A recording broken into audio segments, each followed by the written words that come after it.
How's it going there, Puddle? How's it going? How's it going, Sergeant? Doing all right, man. Yeah, you can go ahead and grab your kit out of the thing, out of the public loadout. Just grab the basic kit for now. Okay. Woohoo! I thought I was going to have to cancel class.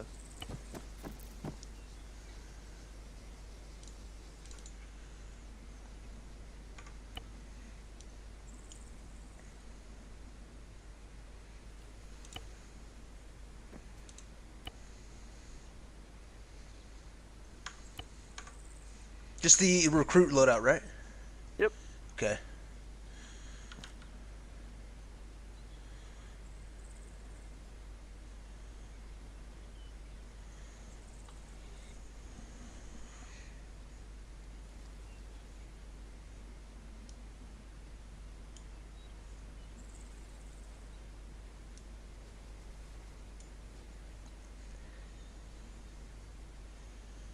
We're going to give it one moment because there's at least one other that said they were going to try to make it, and if they don't show up, we'll get started without them.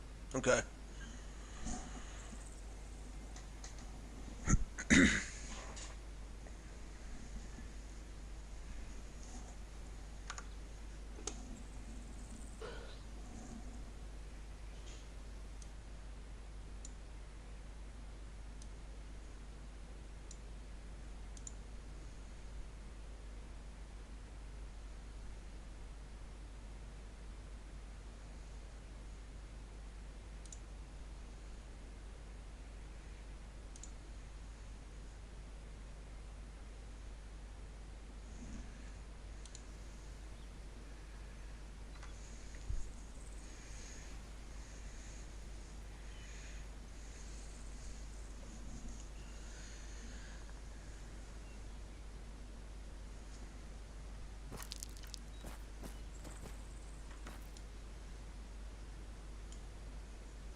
Wow, there's a power rack over there. That is awesome.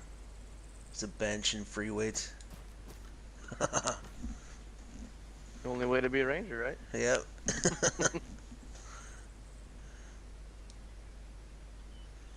I've never seen that mod where those assets are in, or where that. I don't know. I'm not sure that those are modded assets. I don't know what mod they came from if they are.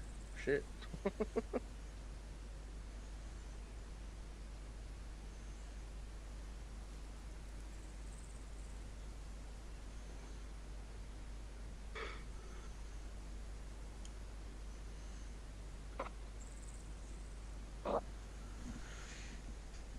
Because I mean, they're not. I mean, those aren't in vanilla, right? I don't know. I don't know what other mod they'd be a part of. That's crazy.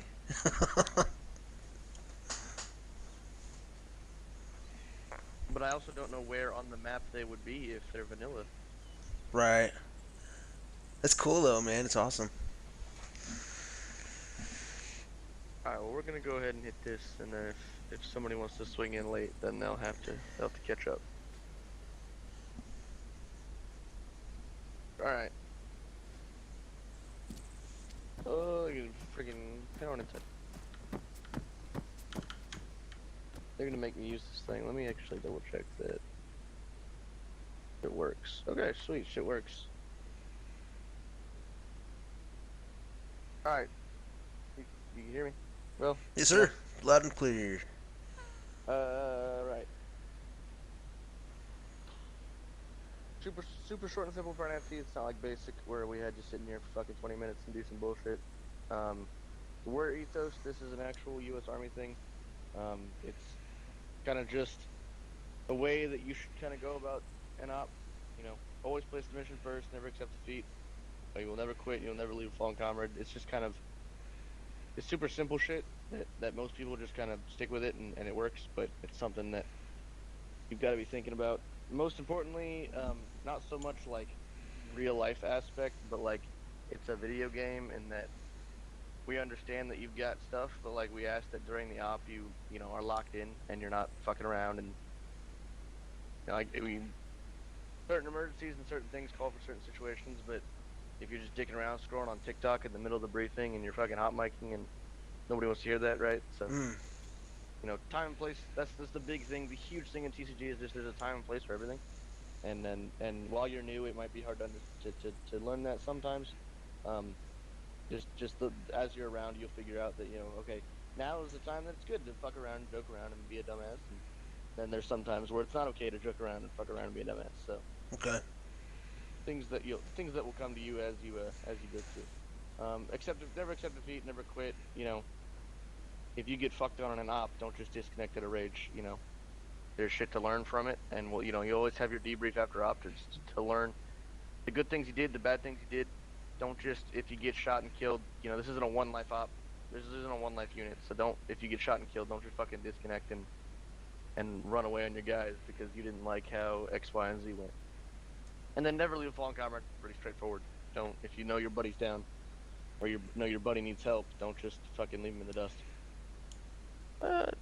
Chain of command. Have you talked with your chain of command at all? I know you just did your BCT. Just a little bit. Yeah, with 1-2 with Tahoe. That's all right. Yeah, sweet. So yeah, you've got your team leaders, your first thing, and I'm not sure which team you're in. In Tahoe, it would either be Kaichi or I don't believe I know his second team leader. Okay. Yeah, I just know. Yeah, I don't know my my Martel. team. Okay. Okay. So it'll be one of the two of them. You're not on the. It's not written on the team speak yet, so I'm not sure which he's slotted you in. But those are the two team leaders for Tahoe, and then Tahoe would be the squad leader. Then you get your platoon. You've got Staff Sergeant Hershey, who's the platoon sergeant, and Lieutenant Myers. And then company and battalion as a private. You really, if you're dealing with company and battalion, something either went really, really wrong or really, really right. So you're either getting a big smack on your PP, or you're getting commendations for doing something good. So Okay. the chance that you need to go talk to company or battalion is very rare, but you know they exist up there somewhere if the instance ever arises. And then you just fucking ranks enlisted, just basic army ranks. The big thing to remember is you'll see a lot of us with fucking sergeant or lieutenant or bullshit officer ranks. It might sound all fancy and cool, but like if it were just us, nothing would get done without privates and specialists and corporals and bullshit like that. I think last time I did the math, specialist and below made up something along the lines of 70% of the unit. So don't think that just because you're a specialist, like nobody gives a shit about what you think, or just because you're a private, nobody gives a shit about your opinion. You make up a majority of the unit, so if you have things to say them. This isn't like the real military where people are going to tell you to fuck off because you're the new guy. This is a gaming community, and that comes first, enjoyment. So don't feel afraid to speak up just because you see all these fucking fancy ranks. And then same with the officers. You've got we've got lieutenants, we've got a lieutenant colonel, we've got shit like that, but they're not going to ignore you just because you're private buttle, right? Okay. The enjoyment of the community comes first, and then we talk about Milsim. So if you're not enjoying your time, and you think that there's things that can fix that, speak up, and then Milsim will worry about that later. Okay. Other than that, that's all for the bullshit in here, because this is annoying and nobody wants to sit in a chair in a video game. Let me get out of here. So we are going to go on. I got a question about the officers though, like the general and because those are some. That's some. I guess there's a lot of brass up there. Do they make the ops? So Do they design like? we've got a few different ways we do it. In our unit, we don't have any generals because generals is we're creating the aspect of a single platoon. Previously, we've had up to 4 platoons, but even in that Shit. instance, you never need a general. A general realistically just does paperwork and The bullshit. admin shit. Okay. Yeah, admin stuff. Unless you're on like fucking chiefs of staff, tactical shit like that. Okay. But other than that, so we don't have any generals. The highest we have is lieutenant colonel, which is Ackman, and Ackman's job as the battalion headquarters. Him, Palmer, and James, who are your 3 battalion officers, well, 2 officers and a battalion NCO. Their job is less, Arma Milsim. Their job is a lot more like making sure the community is running well and making sure the servers are paid for. Admin stuff. Once you get past company, there's really not a whole lot of operational stuff. It's a lot of admin stuff. Okay. Now we have a mission intelligence team, which I believe currently is being run by Ackman because Thomas just retired. But that's a Staff Sergeant Thigpen and Corporal Ariaga are the 2 guys on that. They do a majority of our mission writing, and I think they've got 1 more that they're onboarding right now. Those guys, that's all they do. They don't play on the ground with us. They're every week they show up and they Zeus the operations. Oh, okay, so they're just Zeusing. Okay, cool. Yeah. So that's how all of our missions Interesting. get made, is by that team. Cool. Previously, they're usually really good to suggestions. So if you got ideas or cool shit, throw it out there Okay. and see what sticks. You know what I mean? Yeah. Okay, cool. Yeah. So then when you get down to your company leadership, which is your captain and your first sergeant and stuff like that, that's where the operational stuff begins, and Okay. they start writing out op words and how we're gonna execute the mission, etc., etc., etc. So, next up, we're gonna go over convoy since I'm waiting on a DM back. We're gonna do this shit.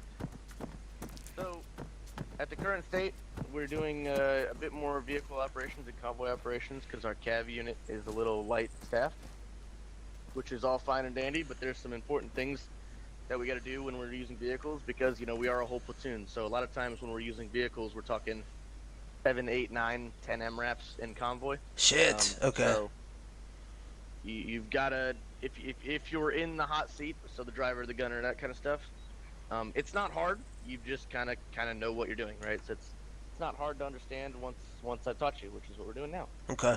So there's 3 basic roles in the vehicle. That being the driver, a gunner, obviously, and then the either navigator or vehicle commander that can kind of switch back and forth depending on who's who. Most of them are quite simple. The driver's job, obviously, is to drive the car. Oh my god, it's rocket science. The gunner's job is to gun, and then the navigator's job, obviously, is to navigate and control the vehicle. There are some other jobs that fall onto each group that some people kind of dismiss. The driver's job obviously is to drive. He is also to call out what they're doing. So whatever the vehicle is doing, whether that be when you come up to a turn, you'll hear everybody say Vic, turning left turn. That way everybody in the vehicle knows, hey, we're turning left here, and they'll call that out on the radio so that everybody in the vehicle behind them knows, hey, they're turning left. It's time to turn left. Just simple communications like that help us to prevent traffic collisions. Okay. I'm not sure how much ARMA you've played. Yeah. But you know that traffic collisions in ARMA can very quickly turn into NASA experiments. Right. So we try to avoid those as best we can. Okay. So, like I said, main goal of the gunner is to operate the firearms, obviously, to call out contact AC, and to operate the radio. The gunner is your main radio operator, which I will show you to use a long-range radio in a moment here if you don't already have it down. Okay. So their job is to relay on convoy frequency, which you'll be given a special frequency, which is just for the convoy.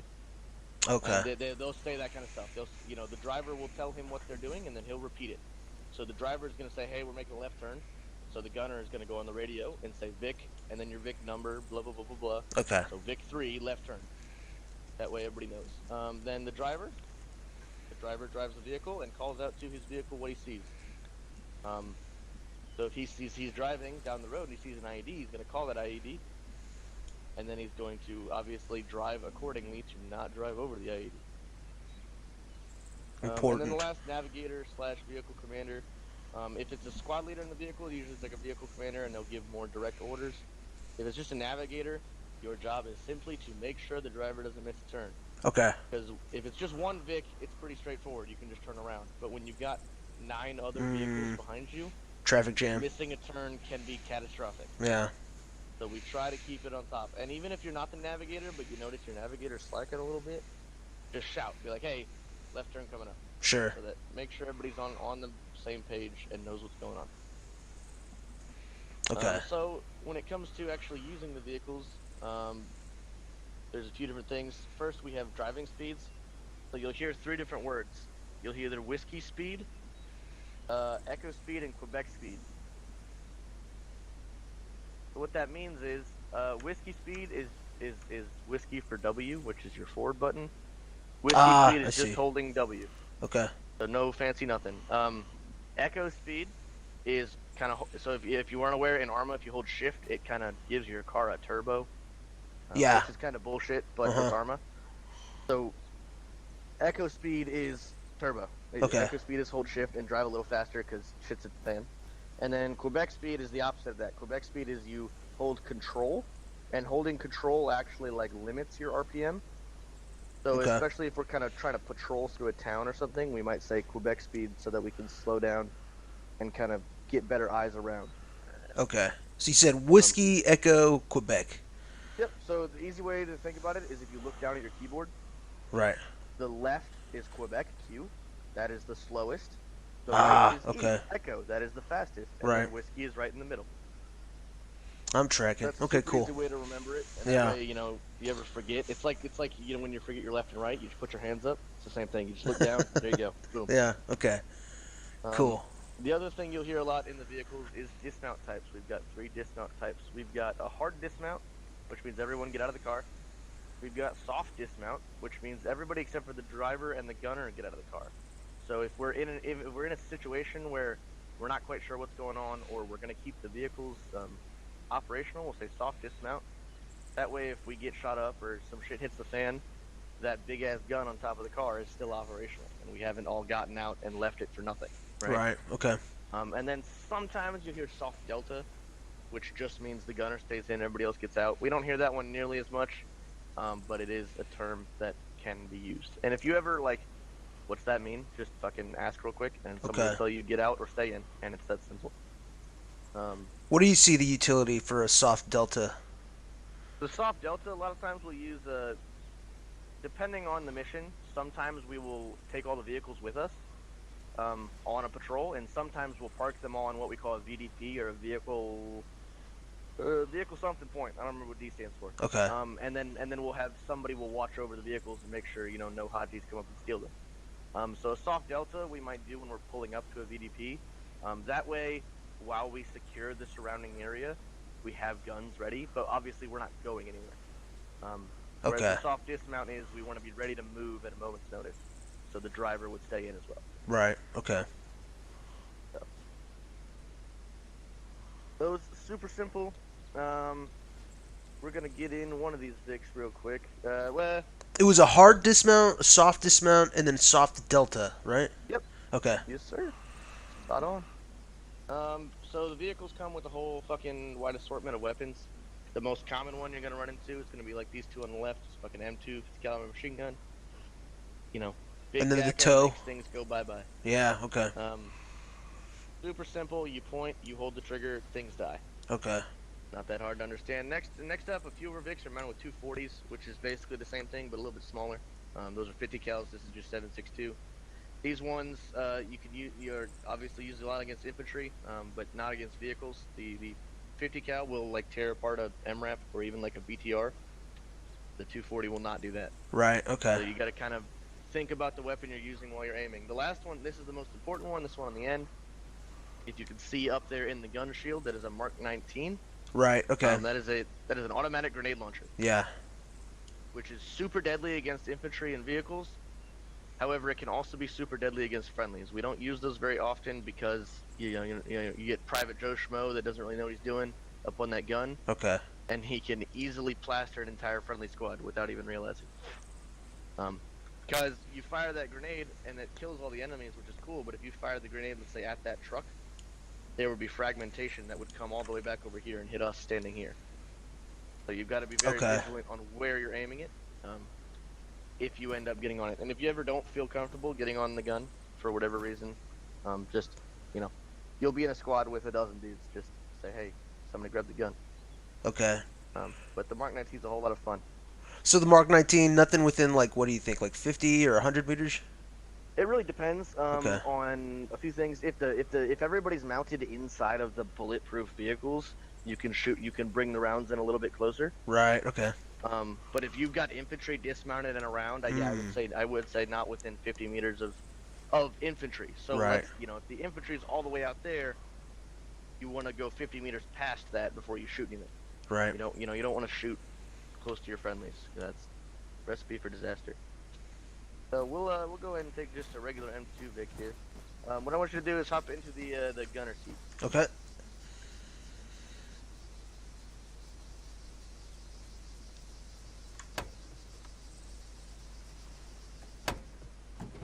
All right.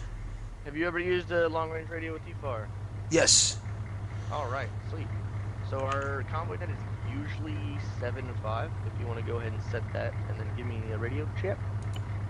One more time. What was it? What was the freak? 7.5. 7.5. There. Radio check 7.5. Nada. Make sure. Radio check 7.5. There we go. Yeah, that's the wrong net. All good. Alright, so the big thing with the convoy, obviously usually we have more than one vehicle, but gotta do what we gotta do. When you call up on the radio on 7.5, you identify it as your vehicle number. Okay. Oh, excuse me. So in this instance, we are vehicle 1. We're the first Vic. So either first Vic or Vic 1, either of those work. And then as you go back, you just say Vic 2, Vic 3, etc., etc., etc., until you reach the last Vic, in which the last Vic is always last Vic. Okay. So if you're at the end of the line, you don't go by the number, you just go by last Vic. That way everybody knows that our tail is still attached. Okay. Right? So, as the gunner, remember we said your job is to engage targets as well as use the radio. So you call out things like turns. You call out things like contact. So if you see enemy fucking dudes with guns on the right side of the road, you call up Vic 1, contact, right side of the road, or something along those lines to get your message across, right? Remember, you use your 3Ds to kind of... Oh, excuse me. To get the message across. Okay. 3Ds So were the distance, what is it, distance, description, and I'm missing the other one. I think I was there. I think I was with A when he did your BCT, and I remember you got those two. One more. I the compass. Direction. Duh. There you go. Yep. So I turn my brain on, brother. It's fucking 2:30 in the morning. all good. All right. Yeah. So distance, direction, and description. So, when you call out, you say, "Hey." In a convoy, you could be kind of if you got to get it out quick. You can simply say right or left side of the road because we're all going the same direction, so the right and left are the same for all of us. Okay. So, you say right side of the road, 50 meters, there's, infantry with rifles. Okay. Whatever bullshit you see. If you open your map, you can see there's a bunch of blue dots with letters next to them. Yes, I see. Blue dots. So these are how we mark our convoys usually. So what that means is that it simply means L for left, S for straight, R for right. Oh, okay. Every intersection has a marker telling you which direction to go. Easy. Okay, cool. Yep. You can't get lost then. You'd be surprised. We're gonna go ahead and step What off, is the easiest way to pull a bearing? Like I have the targeting tab open. What is the easiest way to get a bearing off of that, or to get a bearing in general? Should I just pull up my compass? Oh, I got my compass, I guess. Yeah, your compass, or if you've got your C-tab open, your C-tab can also show you. Oh, there we go. Okay. Compass and stuff. So I'm just gonna drive because it's one big. I can't really do actual convoy protocol.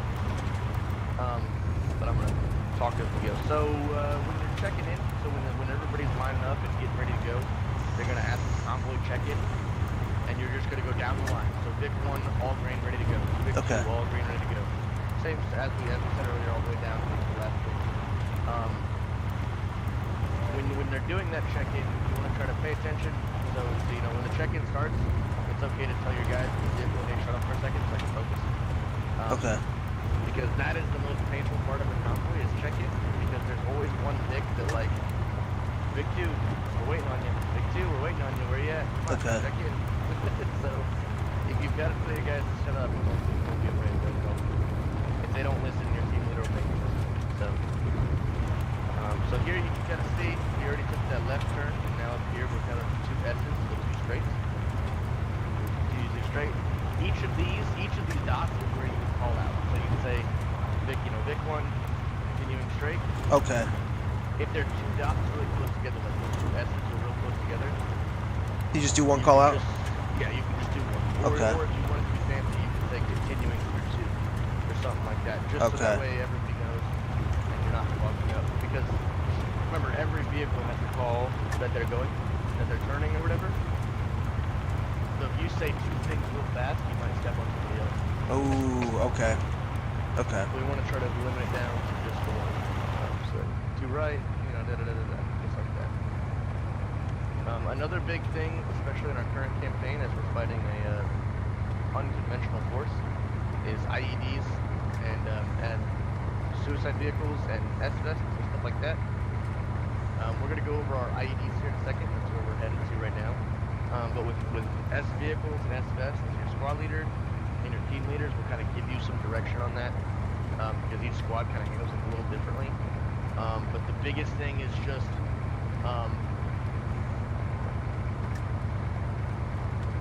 is your 5 S's, is what we call them. Okay. The 5 S's are shout, show, shoot. What that stands for is the first thing you do when somebody or something is approaching you, like a civilian or a vehicle, not a vehicle but a civilian, you shout. Say, hey, stop, back up, don't approach. And you try to talk with them. If they still don't do anything, you show. If you raise the rifle, you be like, hey, this is your second and last, this is your second warning, back the fuck up. If they still don't do anything, the first shoot is to shoot a warning shot. Okay. So you shoot about 1 foot off their left or right. And then if they continue charging forward, then we shoot to kill. We shoot to disable or shoot to kill. So if it's a vehicle, with that 50 cal you got up there, you can shoot the engine block, and that will disable most light vehicles.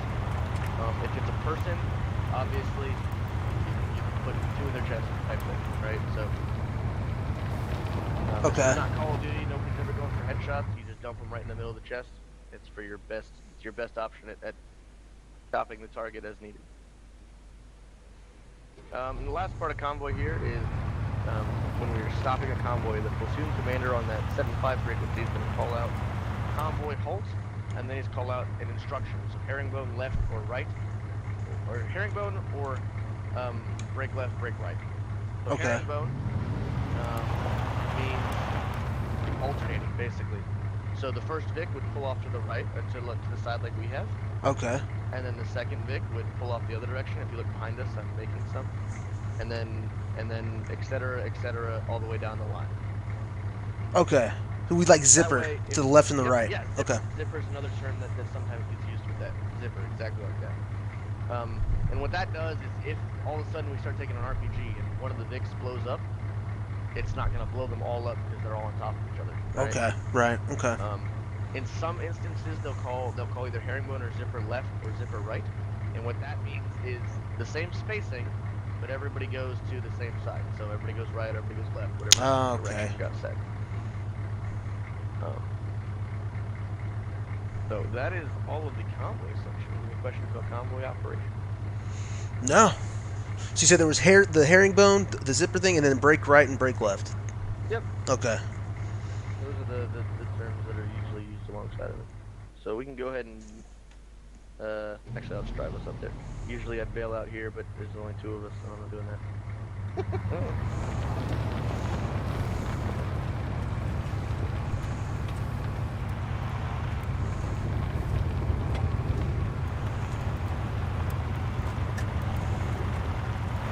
Alright, I'm gonna hop out. And do you guys have different designations for the different convoy Vics, like the M2 versus the 240 we have up there, or do you just call it like the M2 or 240?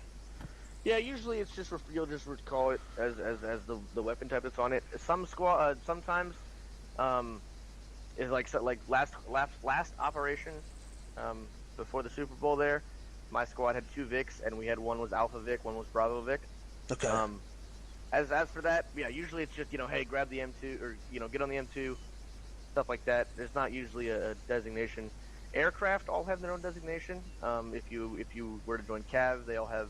We've got Lancer, we've got Phoenix, we've got Warlord, we've got a few others. But as for ground vehicles, it's all just the MRAP. It's the truck. It's everything. So there's nothing but MRAPs in the convoy. No, not usually. The only other fancy things we have is the way we operate is every operation we try to find a location for a COP, which stands for Combat Outpost. Right. Sometimes we'll operate out of the same one, but if we decide we want to move the COP, so that we basically every time we start an operation, we start at a COP. Okay. During the operation, we can also move that COP somewhere else, so that next week we start there instead of back here. Mm-hmm. So they have a big truck with a pallet on the back of it that sometimes joins the convoy. Like a Hemet?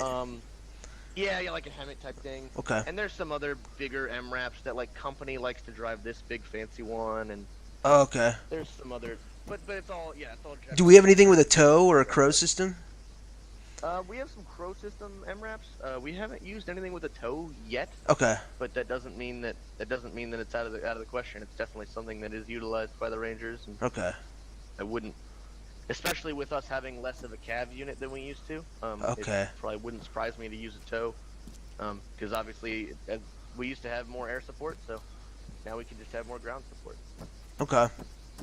So next up, IEDs. Ooh, IEDs, I didn't like. See that. We're fighting an unconventional force, so IEDs are their bread and butter.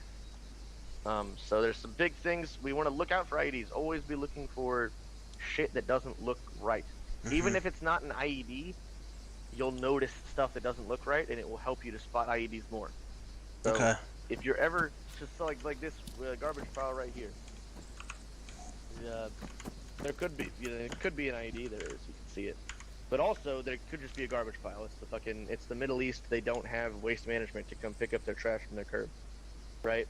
So, wait. So is this a IED with a garbage around it, or is this an IED skin? If you come over here, yeah, and look kind of tucked up on into there you can see a old landmine that they've wired up as an IED. Oh, I see that. Okay. Okay. So if you look, you can find them. But this kind of stuff, big ass pile of trash. You're not gonna. Your best option is just to fucking avoid it. Right. Yeah. You're not gonna look through it and no, I found it. Right. Yeah. Yeah. Okay. You're not a combat engineer, so your best option is just to stay away unless you absolutely have to approach. Okay. If you do spot an IED, so IEDs, you're looking for little landmines. You're looking for old explosives that they've filled up. Mm-hmm. A trick that they've been using in real life recently is they've been taking the disposable rocket launcher tubes that the United States uses that look like this. So this is a disposable rocket launcher. Once you fire this, it's useless. It's trash. Right. So a lot of times they just toss them on the ground and leave them there. A recent trick they've been doing in real life and in our ops is the enemy will take those and fill them with explosives and put them back where they found them. So that when the soldiers go back by, they're like, oh, let's pick up this trash we left, and then boom. Okay.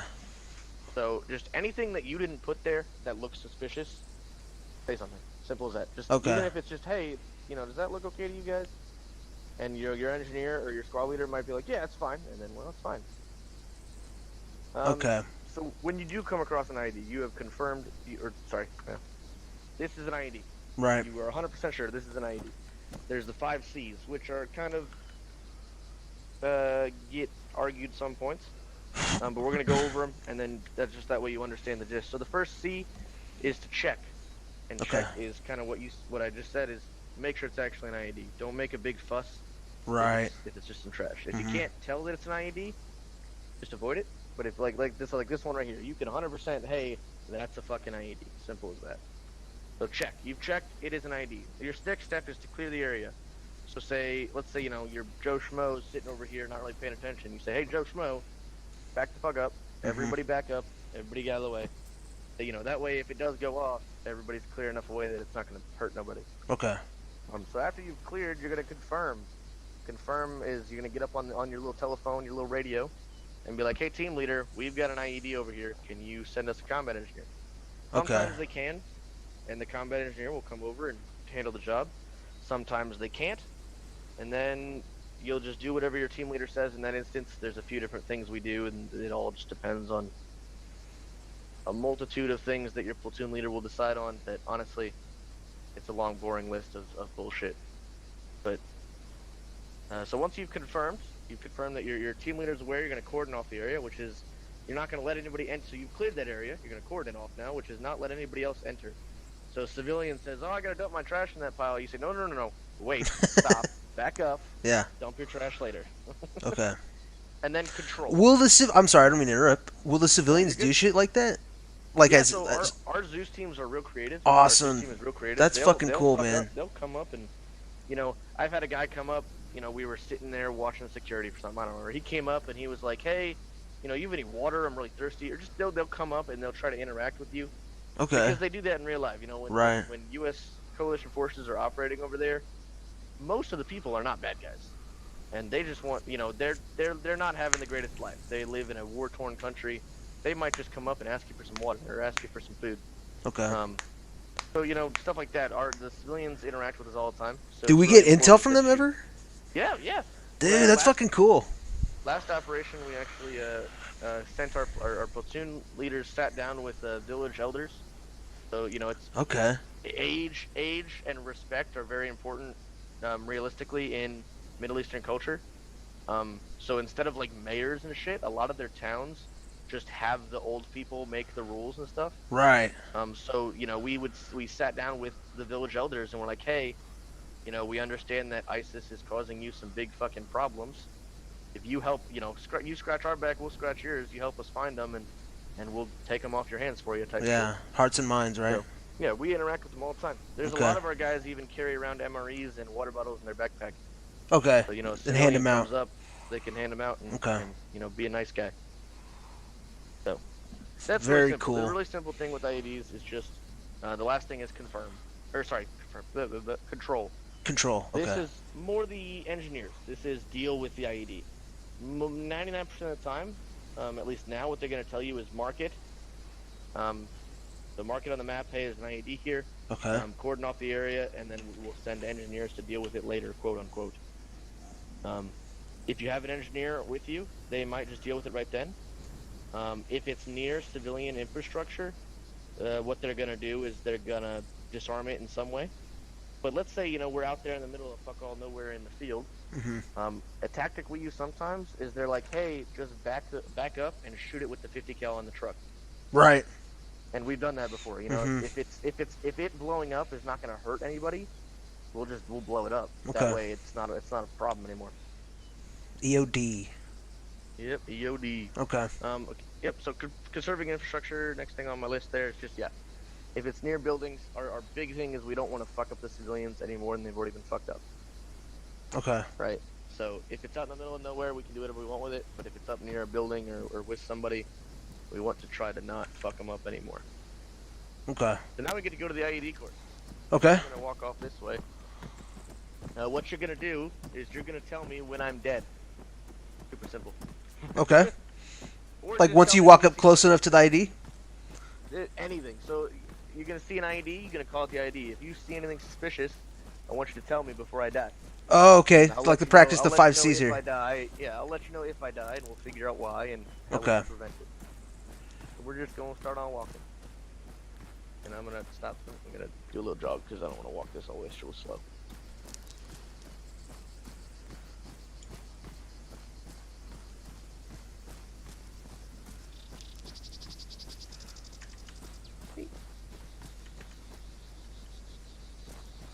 Give me 1 second.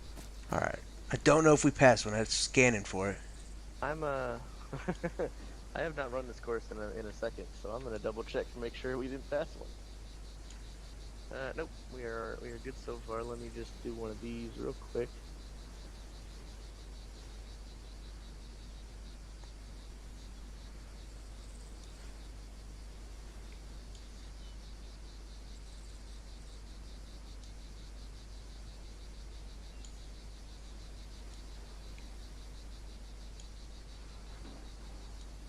Oh, you know what? Let me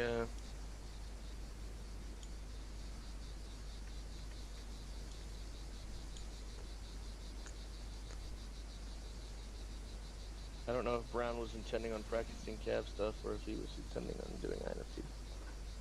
We'll see what he says. Anyways, that we have not passed one, we will continue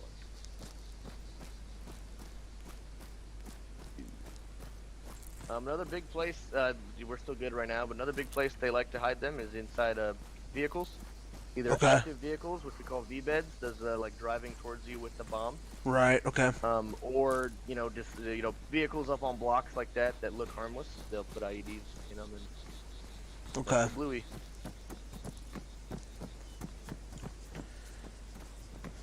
Okay. All right. Field number 1. No, I'm playing. But we went kablooey. Oh shit! Did not even see it. Now, Okay. I want you to stop and take a look around because there's a reason that we went kablooey. Neither of us stepped on it, but we still blew up. And why is that? Is there someone around? Did a remote detonate it? Take a look around. I'm looking around. Think less someone, more something.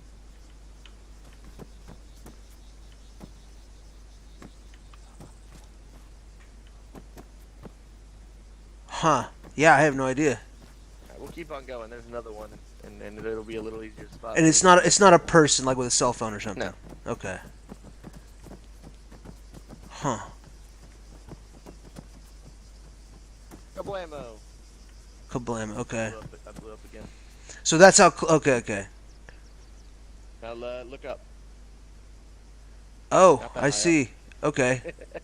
Keep an eye out for suspicious shit. A big thing that they like to do is insurgents.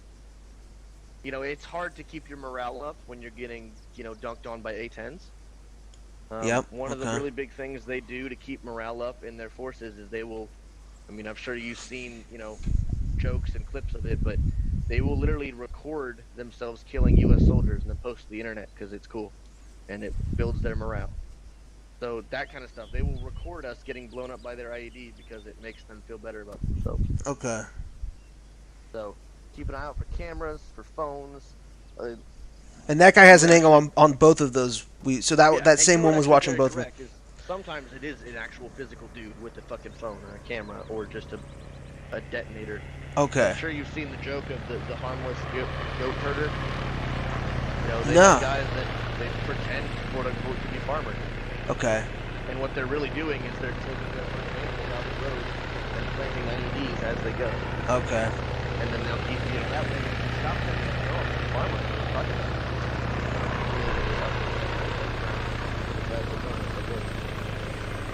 So if we'd run into that, like in the, what would we do in that situation? So in that situation, if you see the camera before you see the IED, you need to stop what you're doing and look around because there is something somewhere. Right. Okay. And just watch your step. If you see the IED first, obviously, then you follow your normal IED steps. And if it's just a camera, there's not a whole lot you can do. You could take the camera down. Okay. You could smash it. Or you could, if there's dudes around, you could ask around, be like, hey, whose camera is this? Da da da da da. But for the most part, we're just gonna deal with the explosives, and then the camera's not a big deal as long as the explosives are dealt with. But in like the goat herder situation, like what do we do there to prevent like Operation Red Wings 2.0? Not a whole lot, really. Okay. We want to try to keep the sovereignty and not be a piece of shit and harass the civilians. Right. If you see him, obviously if he's fucking sitting there on the ground with a little shovel, fucking digging the IED, you can stop and detain him. But if he's just walking around, unless you watched him actually place it, not a whole lot that we can do about it. Okay. What's good, Brown? Not a whole lot, just observing a little bit. Running the IED course. So we shall continue.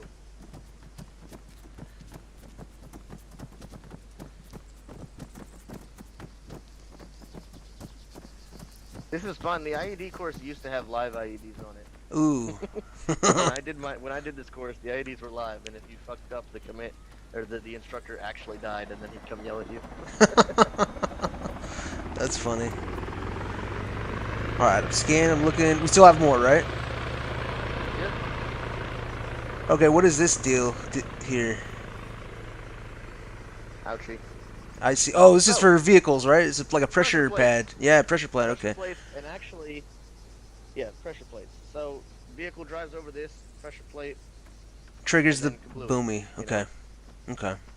So you got to keep an eye out for disturbances in the road. Obviously, you know, you're on a dirt road. There's not a whole lot you can do. You just kind of look for little bumps, little humps, like that. But in an urban situation, you can't just dig up the asphalt road and put an IED, right? So they'll come up with fancy shit. Sometimes it'll be simple like this. Sometimes it'll be trash in the road again. They'll be like, you know, they'll want you to drive over the trash that can blow you up, type stuff. Mm.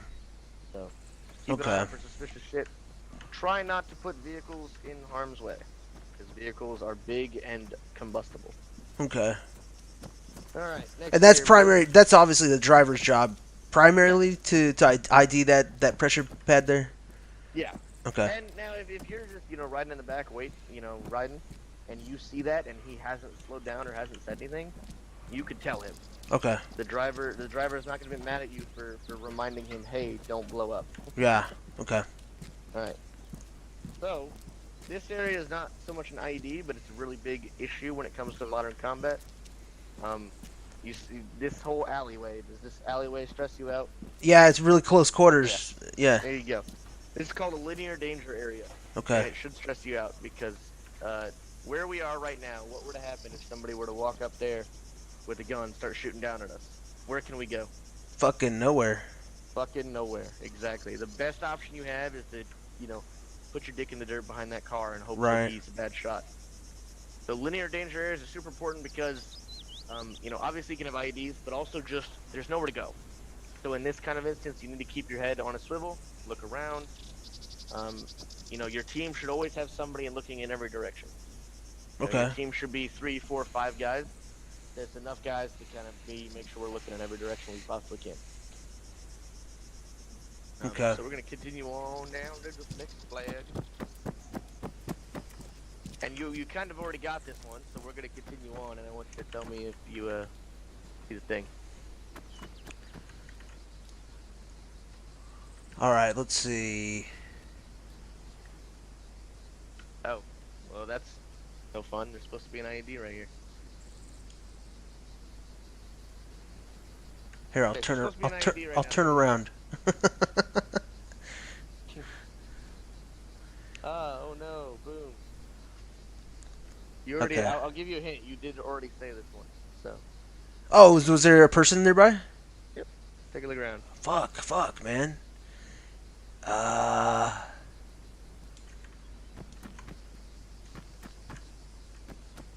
Too far. Too far.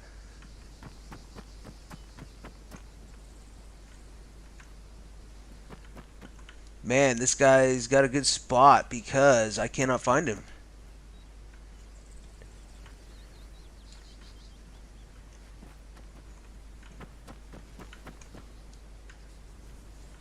I'm pointing at him. Ah, fucker. I see him up in the window. So. Okay. It's one of those things. It's never gonna be perfect. There's always gonna be. They're always gonna try to slip by. That's the point. That is the entire purpose of an IED is to fuck with you, right? Mm-hmm. But as long as we spot the explosive, our chance of surviving is pretty good. Okay. We, you know, even, it doesn't matter if he has a detonator. If we just don't go near it, Exactly. problem solved. Yeah. So, keep an eye out for explosives. If you see explosives, then you kind of stick your head up, like, hey, why is this here? So that's gonna be. So like I was looking for him and I couldn't even fucking find him. So I can see how it's gonna it's so easy to not be switched on and to just miss it. Yep. So fuck. There's also times where we're nearby market squares or other things where there's multiple dudes.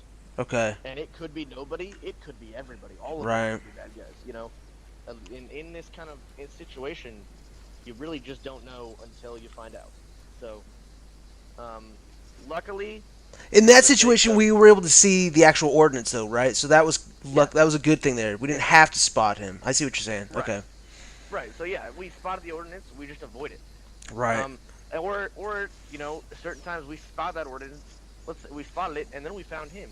Or we could go over and talk to him, be like, hey, what's going on, man? How's it Mhm. going? And if he's not paying attention to the ID, then you can just go defuse it because he's not there to set it off. Okay. So, if you spot that kind of guy, you can distract or detain him, and then obviously nothing's going to happen to the ID if he's not. Right, if he's distracted. Wow, that's interesting. Never thought about that. Okay. All right, next up we go to LandNav. This is the fun part. Okay. Sorry, not sorry. All right. So how much Arma have you played before? I've been playing Armor for a little over a year now, and I've been in a public server since for about 6 months, since last September. Okay. You ever played with a Milsim before though? Yes, yeah, I'm in a Karma Cuts public. Nice. All right. Yeah. Yeah. So LandNav's super simple. Do you know how to read an Arma map? I do, Can mostly. I give you a grid reference? Could Yes. you find the grid? Yeah, Okay, 6 awesome. digit. Yeah. 6-digit grid. How do you do it? Just explain how you find the 6 digits. For if I was gonna give you my 6 digit, I'd pull up my map and look at my GPS. I think that'd be the fastest way. So ignore the GPS. Okay, ignore the GPS. I would triangulate my position with 2 other nearby locations on the map with the map tools. I'm sorry. I should have explained my request better. I know nothing about how to read a map. I have 6 digits here. How do I find where these 6 digits are? Oh, I got you. So- You got your X coordinates and then your Y coordinates. There you Yeah. go. That's what I was asking. So, first 3 numbers, you go Uh, horizontally. yep. And the second 3 numbers, you go vertically. And you find where they cross. Mhm. So, currently, we are at grid reference. This is 133 break. Oh, shit, the compass is in the way. 133 break 169. 133. Yeah, This is a 169. question that some people get wrong. So, we know that those cross here, right? This is where those cross. Yeah, there we are. Without looking around you at your environment, cheat. Which of these 4 squares are we actually in? Which one is the correct square for that grid reference? I would say I'm gonna guess the easternmost grid, Dude, eastern. like so on the grids that you drew inside Yep. the. But then the top one or the bottom one? Oh, I see what you got going. The bottom one. You would be incorrect. No. Okay. Be the top one. Okay. So always up to the top right of where those 2 markers cross there Uh-huh. is the grid reference that you're in. It's kind of simple if you think about it. Oh, I see what you're saying. Like where actually where 133 and 169 that actual So where that 133 169 is actually this whole box. Right, exactly. Yes, I know that. I'm tracking you. Yep. Yeah. So that sweet, awesome. Yeah, let me draw I my always gotta shitty ask line it. right here to try to. There we go. Yep. I always get asked because sometimes they'll come in and I'll be like, hey, who here knows how to read a map? And everybody's like, oh, me, I do. And then I give them a 6-digit grid and they're like, oh, that's not what I meant. And I was like, well. Yeah, I got you. I'm tracking you. Yep. So then the next things are terrain features. Oh, excuse me. There are fucking 3, 4 kind of major terrain features and then a whole shit ton of minor ones. So the major terrain features are, if you look on the map again, just southwest of where we just were, or of where we are now. Okay. Where we were on the map. Uh-huh. This, what would you call this right here? Mark it again. Oh, this thing you circled? That would be a Yes. fucking hill or a mountain. That would be a hill. You are correct. So, hill. A hill is defined as a elevation point with low ground all around it. Super simple. If you zoom in, you'll see all these little black numbers appear. Mm-hmm.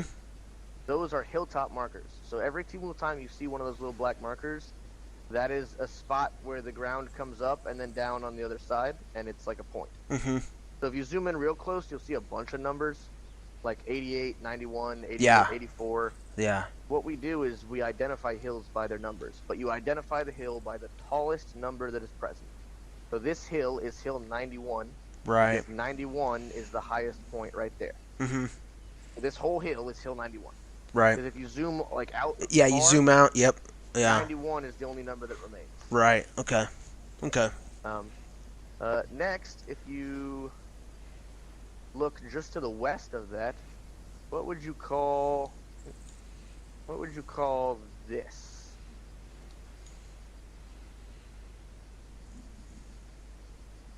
Is that I don't know, is that a valley? No, So it's... if you look on the inside are there hill markers? So right on the line are the hill Yes, markers yes. higher? Yeah. So if the hill markers are higher right down the center, then it's the opposite of the valley. Oh, yeah, okay, I see what you're saying. So there's a little It's a ridge here. ridge. There's a ridge here, yeah. The ridge. So ridges are important because they provide excellent fucking terrain cover. So if the objective's on this side of the ridge, Mm-hmm. you can do whatever the fuck you want over here, and they can't see you. Right. Okay. And then a ridge is just a line of hills. So if you look, each point of the ridge has a hill number, because that is the highest point of that ridge. Right, okay. The next up, we've got two different ones. One you already said, so we got valley or low ground or depression. Those words can be kind of used somewhat interchangeably, and that's simply, it's the opposite of a ridge. It is a low point, there's an opposite of a hill. It is a low point with high ground all around it. Okay, that I see, because you got hilltops 90 to the north and 78 to... Okay, I'm tracking, I see. Ridges are fun, depressions are not. Mm-hmm. We wanted to try to avoid being down in the depression as much as possible. Okay. And then you've got, last one is right here on the ridge. You see that funky looking spot on the ridge right there? That's a saddle. That is a saddle, you were correct. So yeah, saddles are useful because this, let's say we're on this side of the ridge, we need to get to this side of the ridge. What we don't want to do is cross right over the top of the ridge. You know why we don't want to cross over the top of the ridge? And silhouette ourselves and expose ourselves. Yeah, silhouette or skyline, either of those words. We'll be able to be seen for miles because we're a dude walking and the only thing behind us is the sky. Right, okay. So we want to utilize saddles. If we utilize saddles, we don't skyline ourselves because we're still below the crest of the hills. Okay. The saddles are super useful for like moving around. There's a bunch of minor terrain features like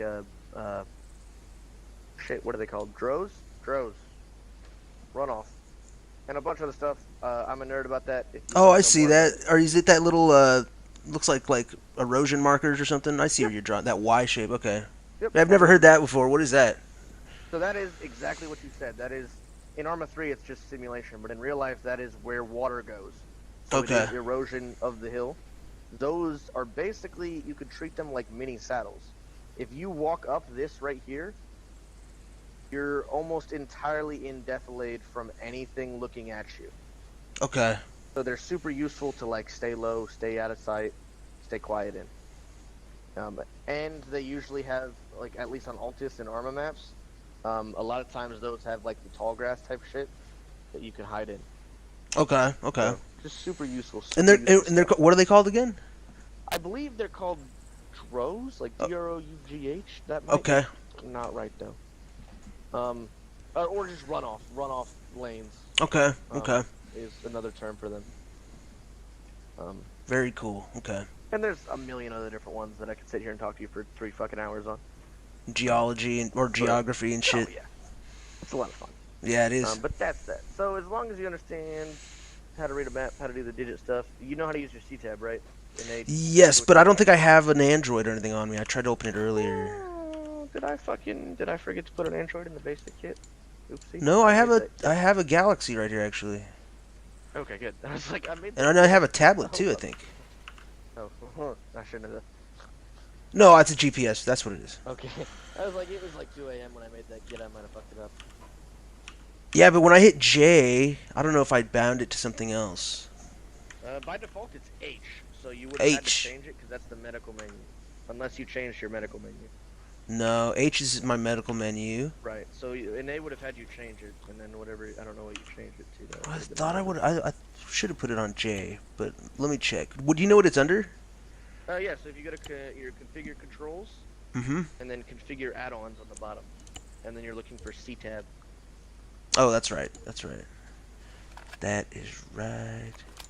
Oh, mine is still on H. I did not do that. So let me get rid of that.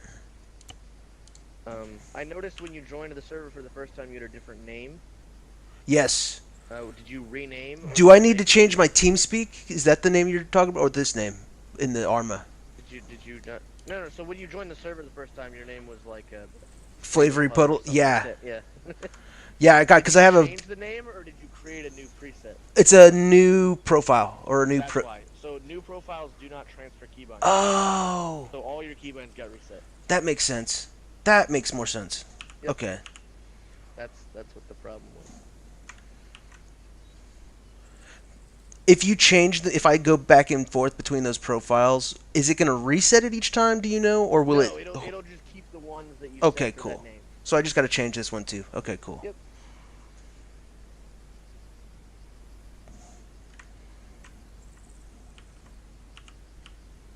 Okay, what did you want me to do again? I'm sorry, I've lost track. I got my C So tab you've working now. You set your C tab. Okay. That was just so that you could also use on C tab. And they should have showed you, but if they can give you the GPS, the grid ref of any grid you point at. In the bottom right. You tracking that? Yeah, in the bottom left, the C tab. Yep. It Yep. should give you, the distance and bearing and shit like that. Mm-hmm. What do you? I'm just curious. Do you use J for yours as well, or is there a better keybind? I actually use H because Okay. my medical menu is on a mouse button, so I have quick access. Ah, I see. It's not what is usually recommended, but it's what I've grown accustomed to, and I don't want to change it. Yeah. Okay. Oh, I need to You change do the it other in ones one too. place, it's kind of fucking weird. Right. Yeah. Let me change to Yeah. the Control J as well as the Alt J as well. I forgot about that. While you're doing that, I'm gonna make sure that our last section. Yes, it is. Okay. Did Brown leave the server? Damn, I was gonna ask if you wanted to join us for MOUT practice. There we go. Yeah. All right. Got my Well, C tab While you're bound. fixing that, I'm gonna magic us over to where we need to be. Okay. Cool.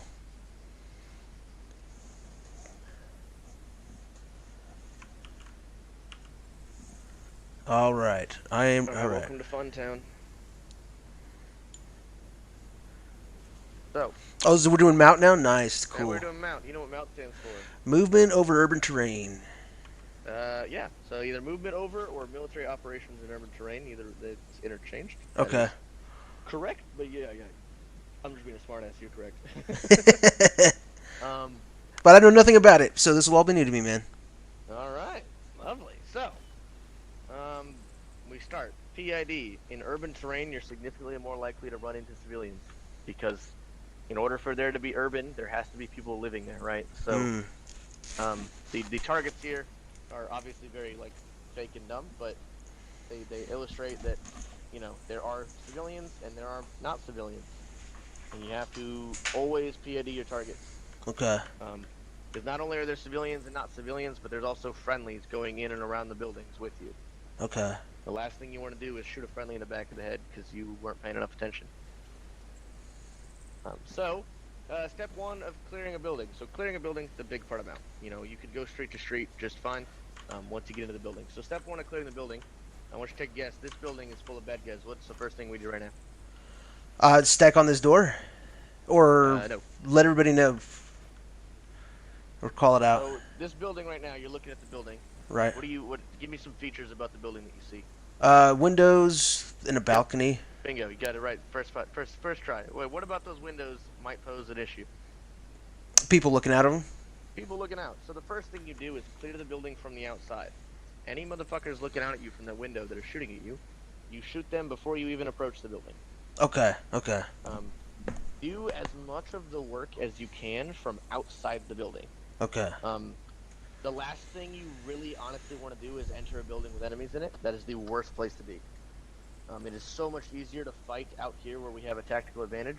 Okay. Once you get inside that building, it's pretty fair. It's a pretty fair fight. Okay. Both of you have a gun. Both of you know how to point forward. Okay. There's nothing else. There's nothing more than that. So we want to do as much of the work as we can from the outside. If you actually come around, you'll see some buildings are easier than others. This building is one of the easy buildings. We can do a majority of the work without entering the building. Right. Okay. Big Okay. ass windows. So, once we've ensured that that is secure, that there's no bad guys we have to worry about that are outside of the door or that it can see us, then you come up. We'll stack up on the door. a stack ideally should have at least 2 men, at most 4. If you have more than 4 men stacked on a door, those last few men could be doing something else somewhere better. Okay. Okay. So any more than 4. So let's say there's 4 people stacked up at the door. You walk up. Instead of stacking in the stack, what you should probably do is come and cover this corner. Right. Or, Okay. Or watch their behind, because they're all focused on this door, not that direction. Right. Okay. So first man's job is first man, or point man is a term that's used a lot for him. His job is the easiest but the most dangerous. He's gonna say point man set, and then everybody behind him, just kind of like we did the convoy, they're gonna be 2 set, 3 set, 4 set. Okay. Once everybody's set, he's gonna call the breach order. So he is in charge. Whatever he says goes. So he's gonna say, breach pulling left. What that means is he's gonna breach and he's gonna go in left. So if he says breach pulling left, he's gonna swing the door. He's gonna go in immediately left. The second guy is gonna go right. Now in this instance, if you look to the right, there's nothing there. Right. So what you do in a corner fed room, this is called a corner fed room, is you immediately come right, make sure nobody's hiding, but then you're gonna go deep. So you're gonna go to the far corner and turn in. Right. Okay. So this guy should be right here. Yep. The second guy should be there. So now anybody in this room has 2 guns pointing at them, right? Okay. Now if this were a center fed room, so the door's in the middle of the room, it's simple. You're gonna go right. You're still gonna go right, except this time you're gonna stay to the right. Right. Okay. And you're gonna go as far as you can to the deep corner. So you went to that deep corner, I go to this deep corner. Okay. And then anyone in the room is secure. Okay. Kind of pretty simple on that. There's some other things that the point man can call. Like the point man can call for a flashbang. So you know what a flashbang is? Yes. It's not rocket science. So if he calls for a flashbang, that is actually the second man's job. So the point man's gonna be here. He's gonna call for a flashbang. What he's gonna do is he's gonna say prep flash. The 2 man's gonna say flash is prepped. Okay. 1 man's gonna open the door. 2 man's gonna go over his right shoulder. Okay. Throw the flashbang. And then when it goes off, then they'll go in and do their thing. Okay. That way, the first man always has his gun here. So if somebody tries to run out, bang, bang, bang, bang.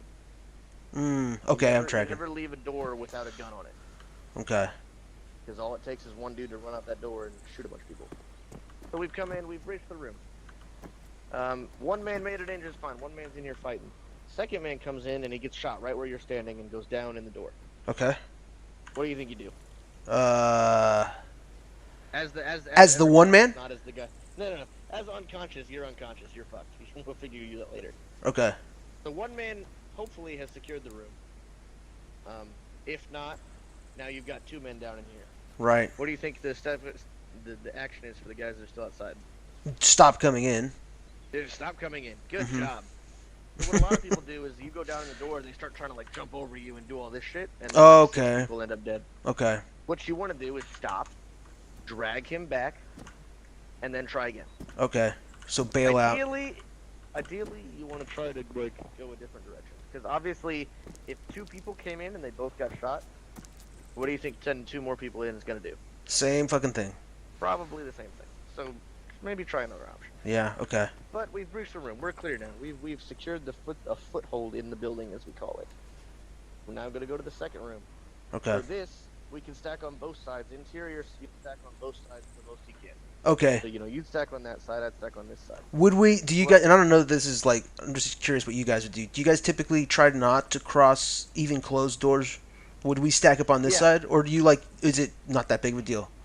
In the open doors, 100%. You do not want to cross unless you absolutely have to. Closed doors, if you cross a closed door, you want to do it quickly. Okay. Because we haven't triggered that room per se yet, so. Right. Yeah. Oh. In this room, we don't totally know what's going on. So, in an ideal world, you wouldn't have to cross the closed door. Sometimes you got to do what you got to do. Yeah. Sometimes you have to. That's a good point. Mainly because from here, I can't see that deep corner. Okay. So I don't know that this room is clear. So in that instance, I would have to fucking cross anyways, just to make sure nobody's, fucking tucked up in here. In this little cubby over here. I'm tracked. Right. Okay, I got you.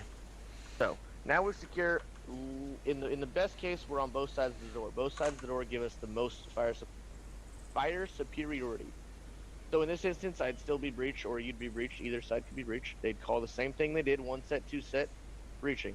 Okay. You're gonna open this door, so I can see deep left or deep right. I know deep right is clear. You can see left. You know left is clear. Right.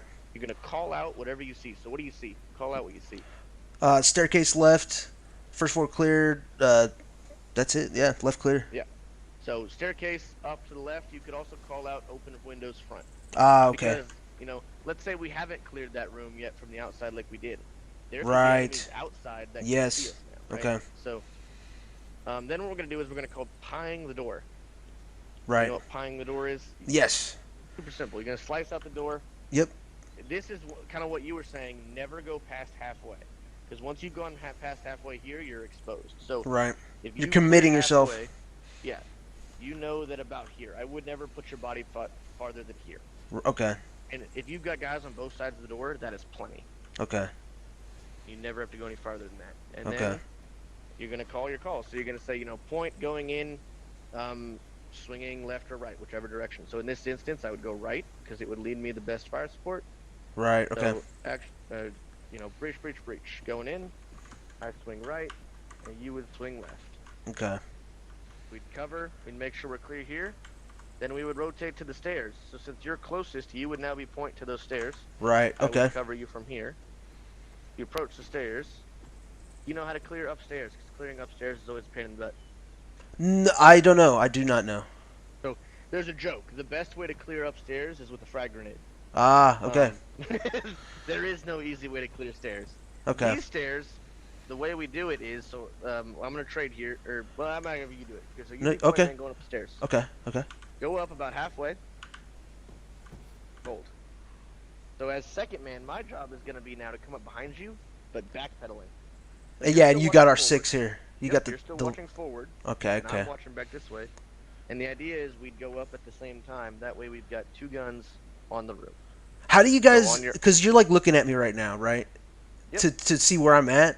Are Yep. you're looking at like how do you guys do that? You just by feel, like or you just go, like, and it's like okay, I'm not gonna stop because I know my guy's behind me. I need to get. You know what I mean?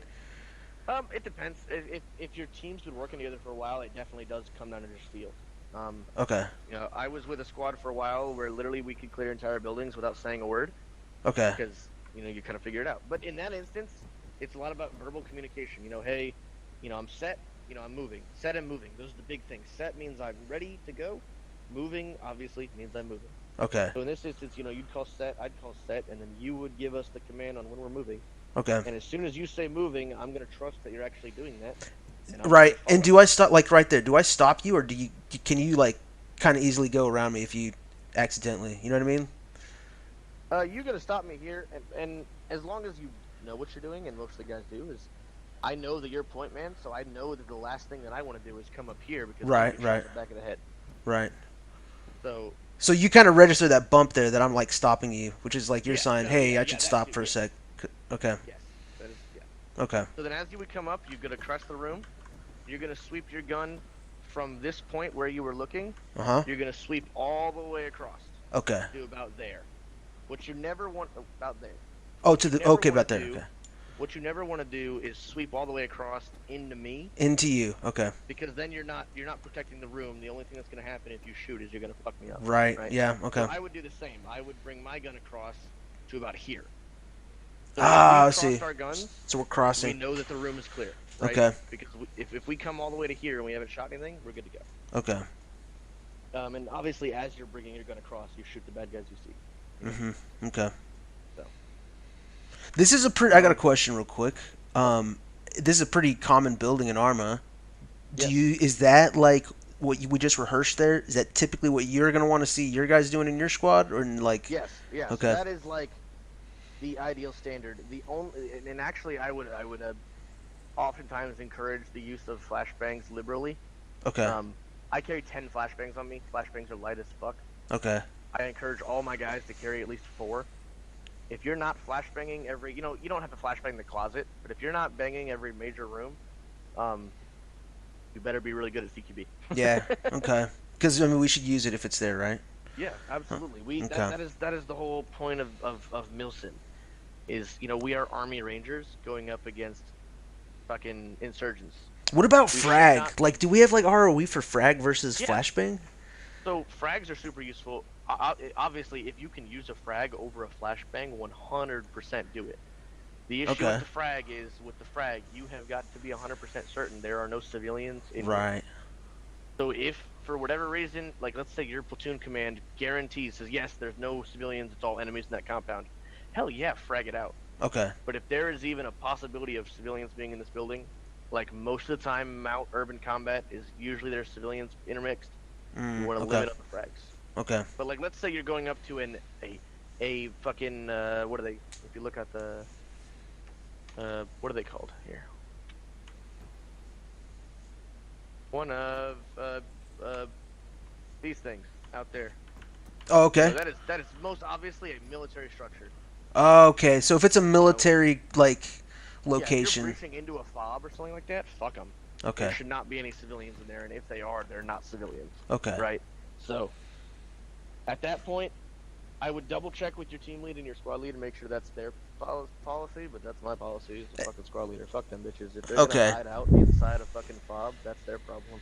So on Sundays, on op days, is that the ROE, is that like refreshed for every time we step off, or is it just something we got to know? It's a lot of times they'll catch up with you because sometimes they'll change. Right. So they like to refresh it as often as possible. Okay. If you ever have a question about ROE, fucking ask. That is there's some questions that there are such things as dumb questions, right? Dumb questions do exist, but ROE is not one of them. I would not make fun of you if you asked every single week what's the ROE. Okay. Because that is hella important. The last thing you want to do, because sometimes we'll go into operations and we'll be like, hey, we're gonna meet up with the village elders. The village elders had armed security. So we had to make sure we didn't shoot the armed friendly dudes. Right. Okay. So ROE is hella important. Always fucking make sure you know what it is, and if you don't, ask somebody. Do you guys, conversely to like what you're saying too about being super aware of civilians, have you guys done ops where you guys are considering anybody in a specific location to be an enemy because they've been there for a certain amount of time or something like that? Yeah. So we've gone last stop, for example. There's an airfield in the area. We took over the airfield. The airfield for a majority was there were civilians, but there was one section that was artillery batter. It had some mortar emplacements, and it had some barracks. Anyone inside those walls was a hostile. Okay. There are no civilians in a fucking mortar emplacement, and if there are, they're in the wrong place. Okay. So certain things like that, always, it's never gonna hurt to double check. But if you're going into a fucking a insurgent barracks or an insurgent camp, there's not gonna be any civilians in there. Okay. If they're trying to tell you, no, I'm a civilian, they're either fucking a hostage or they're lying their ass off trying. Or not fucking to die. Zeus, maybe. Okay. Yeah. Like, will the Zeus ever do that? Like, straight up, like, deceitful, like, trying to fuck, like... I mean, it's cool. I could see... Okay, cool. Okay, cool. Yeah, they will absolutely try to fuck with you, and it's like, just use your best judgment. Obviously, we're not fucking perfect, but if some shit is, like I said earlier, if shit is suspicious as fuck, say something. Okay. Because you're probably right. Okay. It's straight as that. So we'll go to the next building here. There's some differences in the building, and then inside this wall, there's a little bit of live fire. We'll go shoot some baddies. Okay. So, same rule, obviously. Clear as much as you can from the outside through the windows. Right. Okay. Here you've got another corner-fed room. Or sorry, no, this isn't a corner-fed room. This is a hallway. Okay. If you look down the room, if you kind of come in here and look, you can see it's just straight in, right? Okay. So same kind of scenario. You want, first man will stay a direction and he'll go that direction. Second man will come in and go the opposite direction. Boom. And you want to get out of the doorway as quickly as possible. Right. Okay. So now we're approaching the door. You're closest, so you'd be point. However, in this instance, if you wanted to, I could pie the room from back here. Right, because you have the SA here. Yep. Farther away you are from the door, the safer it is to pie. Because the easier it is to get the fuck out of the way if shit goes south. Okay. Right? If you're right up here and you're pieing, you're now like all the way in the doorway. Okay. Where if I'm all the way back here, shit, you can barely see me. So if you're me, if we're switching roles here, how do you communicate that to me? Like, hey, you have SA, pie that room. Let's see what you can see. Yeah, yeah. You just straight up be like, I'll hold angle, you pie the room, Okay. and fucking just communicate. That is the biggest part of MOUT is talking with your guys. Okay. Usually by this point, you've already gone loud, you've already shot your guns, they know you're here. Okay. So you talking to each other it's not gonna ruin your stealth. There's no Okay. stealth anymore. We've already fucking shot our machine guns off, right? Okay. So at this point, I'd say, hey, straight and right side are clear, can't see left. So then I'd probably fold to you, and we'd preach in and we'd push left. Okay. Well, okay, I fucked up. I didn't call you until I was going in there. Just went in. Yeah, so usually just something like breach or entering or anything like Okay. so then here we've got another staircase. This is a funky staircase. There's a little spot right there where they can kind of shoot The at us. landing. Okay. This Okay. Yep, the word, a landing. So in this instance, we know the room is here. So you'd kind of push the staircase, and you'd want to hook it wide though, so that you're not crossing under that opening. Okay. So now you kind of widen around to the staircase. So I'll take point on the staircase on this one. So this is a funky staircase. This is a really shitty staircase. I hate. Like as two, will we all follow you in a line there? They'll follow the one man around this room, this first floor room here. To be the safest, because if let's say you were kind of where you were, Right. you go, okay, I'm going to the stairs. You walk right here. Mhm. You can actually be seen and shot from up there. Yeah, I'm So trying. your Okay. your best instance is to swing it wide around. I got you. So I'll come up here. So this is the part where you gotta get up and hug my butt. Okay. And I'll say, well, one man taking stairs, give me 2. So that means, give me another. 2 ready. All right, one's pushing. So you'd swing that rifle out to the left there and make sure nobody's up on my ass. Right. So here's another weird shit. We've got open left and we've got a closed door to the right. So in this instance, what I would do is I would say one's holding door, and I would actually have 2 and 3 go and clear that. And clear your empty backside? spot on the. Okay. Yep. All right. So 2 then that's clear super your simple. backside. You just pie around the corner, Right. slowly but surely. And the backside clear. Yep. So then here, this is a center fed room. So when we're clearing this one, So right here, you probably want me to stack on the other side. yeah. Once I come back from the weak Yep. side. Okay. So this is a center fed room, so we're gonna go one right, one left. So one will go in and go left. I'll go in and go left. Breach. Okay. And then we're good. So room is secure. Oh, right here, I would have actually gone. If I go right, actually, I would have gone That's deep. That's the next thing I was gonna say. Because if there's somebody in that back corner, Right. you swing out wide like this, you've now blocked me from being able to help you. Because if I try to help, I'll shoot you in the back. Right. So you always want to keep your back up against the wall until you've secured the whole room. Once the whole room is secured, then you can walk out if you need. Okay. Okay. You got any questions?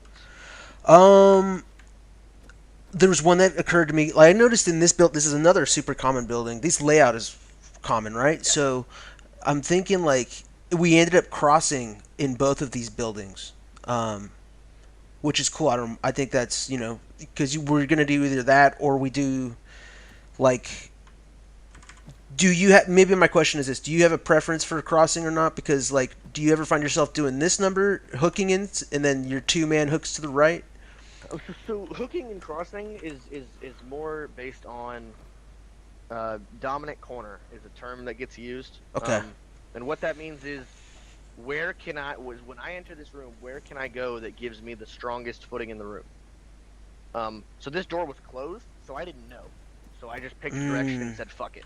If this door is open, or if you know what the room looks like, obviously then I would know this is the dominant corner. I'd want to come in and go left because that gives me the shortest route to having my back in a corner. Yes. Once my back's in a corner, I can shoot everything. Okay. So that's the dominant corner. That's a new term. I got to. Dominant corner is where the best position in the room. And so the reason that we cross versus hooking is more, how do I get to that dominant corner the fastest? Right. If okay. I don't know, it doesn't really matter. If I know that that's the fastest, obviously I'm going to come in and go left first. Mm-hmm. But if we were in opposite positions, let's say I was one man here, then I would swing around. It's just dominant corner. Okay. The alternating, the crossing versus swinging out just depends on where it gives you the best superiority. Okay. So like this one right here, this is a finicky one because some people would argue, I would swing out and then go deep for dominant corner, but some people would prefer to swing in and immediately go left. Okay. Okay. I would also prefer to go right. I think. Because right gives me the biggest angle. Mm-hmm. Where now, if somebody is down that hallway, fucking coming in left, and I'm gonna shoot them instantly. They're fucking dead. Right. But then I've got weak spots, right? Yeah. Whereas if I hug that outside, well, granted, it's not perfect. Nothing's perfect in CQB. Mm-hmm. It's a slight bit better. Yeah. So. Okay. I like that because I think I'm anticipating a target in that hallway in that situation, and right. He may or may not be there, but at least I'm incorporating some lateral movement because now when I come in deep too, now I'm in a perfect position to watch these stairs, make sure nobody comes down these stairs while the rest of the team goes and gets that back section. Oh, okay. So you would hold there, and you'd have the rest of us. I would not move from this position until okay. the room is clear. Then we would clear this. I would take point on the stairs. Okay. And then you'd say holding stairs, and then we'd stack up on you, and then do it again. Okay, cool. Alright, anything else? Or you want to go shoot some baddies? I think that's it. Alright. So inside this gate, there's a downed Black Hawk helicopter. It has a 4-man crew. We have to find them and eliminate all the hostiles while we're there. Ooh, okay. So remember what we learned at BCT? You're fucking going into a combat zone. You want to make sure your mag's in. You want to make sure you have your hardcover on and your earplugs are in. Oh, earplugs, yes. Fold headset. Where's fold headset? Fold headset. There we go. On the head. Then you also want to fold your headset down. Oh, yeah, okay. In your Ace Interaction equipment, fold headset. Shit. Where is it? There it is. Wait. Earplugs. What was it? You said something else too. Earplugs, the headset, and what else? Make sure you got a mag in your gun. Oh yeah. Oh yeah, ready to rock. Alright. So the best attack here would be I'm gonna fucking pull left and watch this corner. Okay. And what you're gonna do is once I've got it secure, you're gonna bound across to the cover of the white. Okay. So I'm gonna take the corner. I've got nothing on the corner. I'm going bound across to the white. Alright, moving. Alright, covering. Alright. I got eyes on the helicopters inside to our left. Past this building. So I'd probably knock this first building out to give us a advantage. Let's go. Let's get set of radio first. Okay. 1, 2, 3. Short range. 1, 2, 3. Yep. Another thing in urban situations like this, you did it just right. If you're in the front, you want to take a knee. That way you can have a second man go over your shoulder. Okay. Like I am. So like if somebody were to come around that corner, we could both shoot at them at the same time. Okay. And we're going high-low here. Okay. Yep. Yeah, high-low. Radio check 1, 2, 3. So you want to cross? We'll take this first building on the left, and we'll just slowly move through. All right, copy. About to crossing over. Crossing. All right. Fuck. Enemies inside the enemies to our south. Oh, sorry. This is live fire. The yellow ones. You can ignore those. There are actual bad guys here. Ah. Okay. Cool. Okay. I'm stacked on the door. All right. 2 set. Breaching. I'm on safe. That's not good.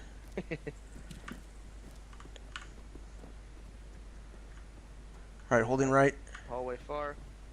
Hold those stairs.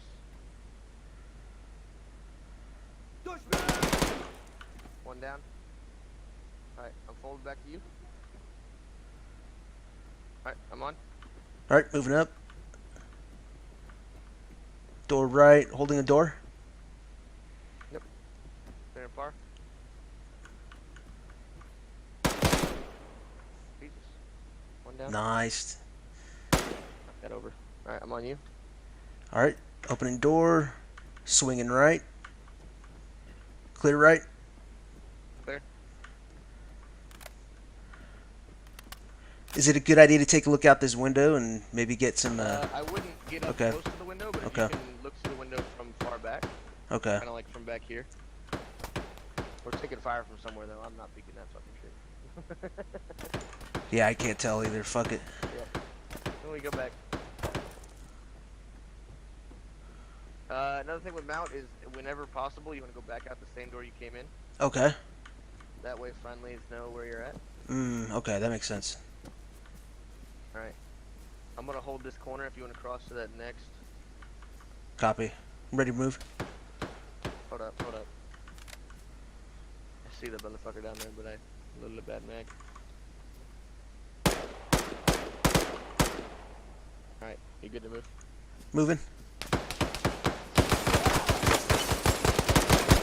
Oh, fuck. I went down. Fuck.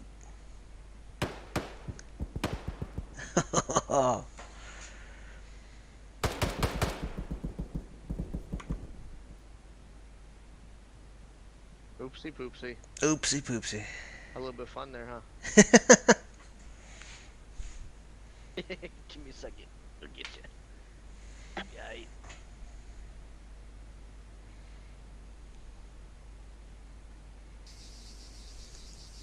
Alright, alright. Alright, so what did we do there? So, I crossed over here, and I was so worried about... I was taking that fire, I was so worried about getting behind cover, I didn't take time to clear out this enemy here. So always take that slow. So we knock this one out, let's get this building knocked out while we're here. Go ahead and take her away. Okay, okay. Alright, holding here. We can make entry here. I mean, we can just walk through the windows on this. Okay, cool, cool, cool. Holding on the In stairs. an instance where we already know the room is clear, we don't have to fucking breach. We can see that. Right. Okay, okay, okay. Right, Well, okay. Here's a question then. We're gonna clear the first floor first here, or are we going straight up the stairs? So ideally, we'd want to. So, two-person clear. You want to clear your open areas first. So in this area, that's open. We want to. And we haven't. First, 'cause Okay. there's only two Okay. of us. If there Okay. were a third person, I would have you hold the stairs and we clear the first floor first.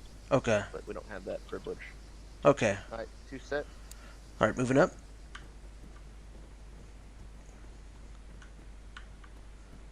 Door right. All right, clear. This is a balcony, right? Yeah, it is. Yeah. Okay. I don't see anything out the window either. So Okay. leading back down. Close door. One set. You give it stacked on you. Two set. All right, go left. Pushing. Right clear.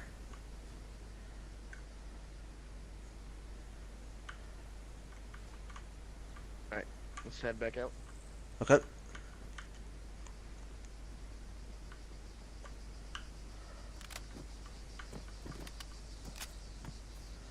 So should we go around Take the us, this around the this? corner here? Okay, right here. Okay. All right, I'm gonna push up to this next building. Yep. I'm gonna take this corner here. Oh, nothing here.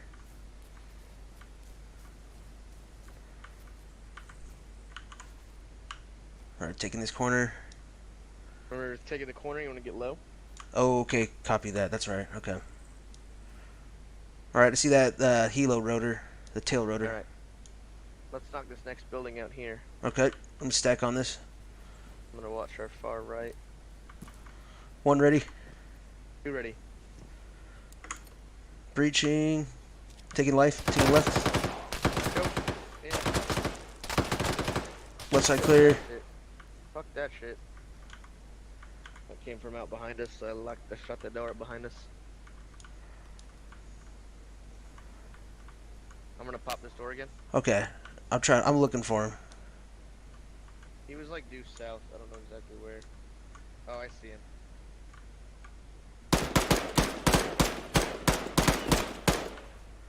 I see him. I see that building he shot. All right, he's down. All right. Nice, nice. Okay. I'm gonna take 1 man on this. Okay. All right, ready? Going. Two right. ready.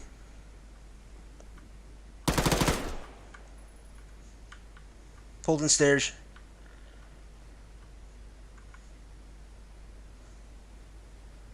Alright. What up? Holding stairs. On you. Alright, going up.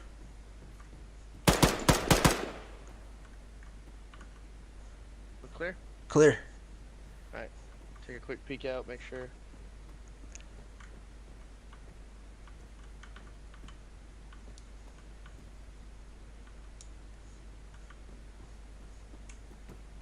Yeah, I don't see anything to our south, southeast. Alright. Back out.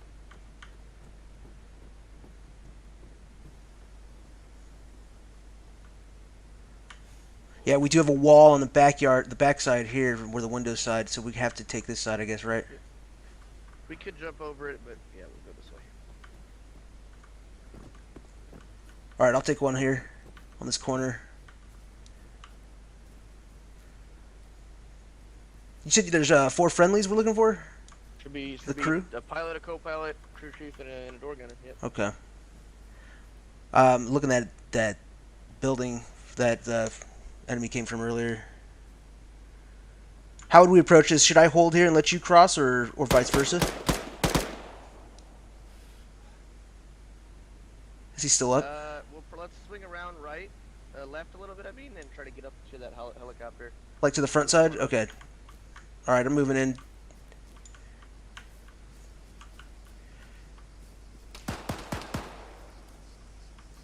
Alright, let's approach the helicopter. It sounds like on the back. Yep.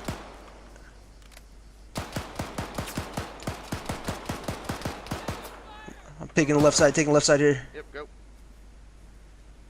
Nothing yet. Oh, backside of the helicopter. By the tail rotor right now.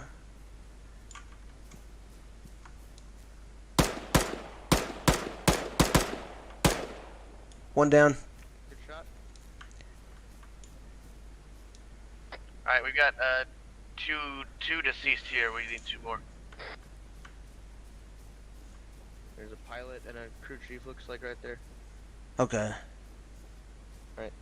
Let's knock this building up behind us. So you Okay. cross and go behind me, and Okay. I'll watch here. Go. Alright, stack it on the door. Alright, 2 set. Swinging left here.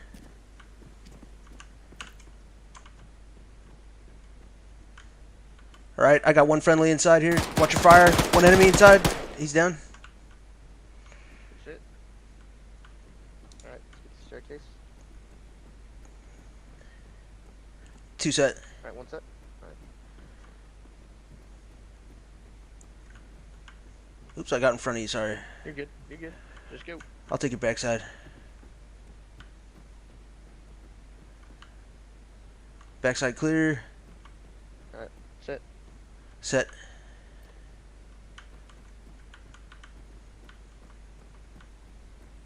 Clear. So we got 1 more guy. We got 1 secure here.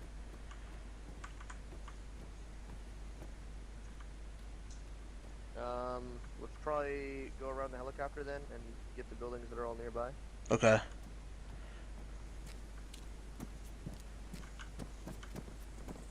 Contact backside. Helicopter.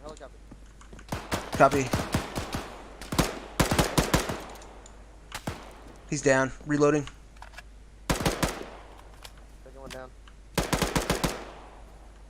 Okay, now he's down. Let's go left here and get the next building near the tail there. This garage here? Yeah, whatever it is. Okay. Left side should be clear. You want me to cover? You can bound over? Yep. Alright. Covering.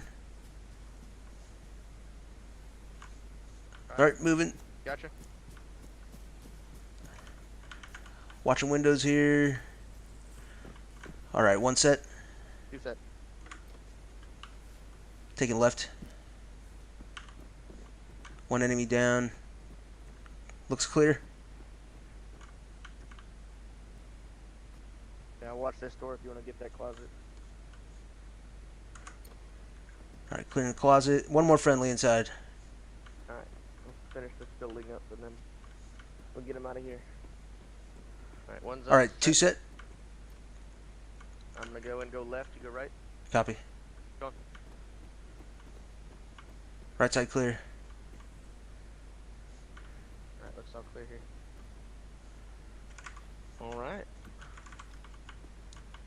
Let me double check and make sure that that is All right, let's that is it.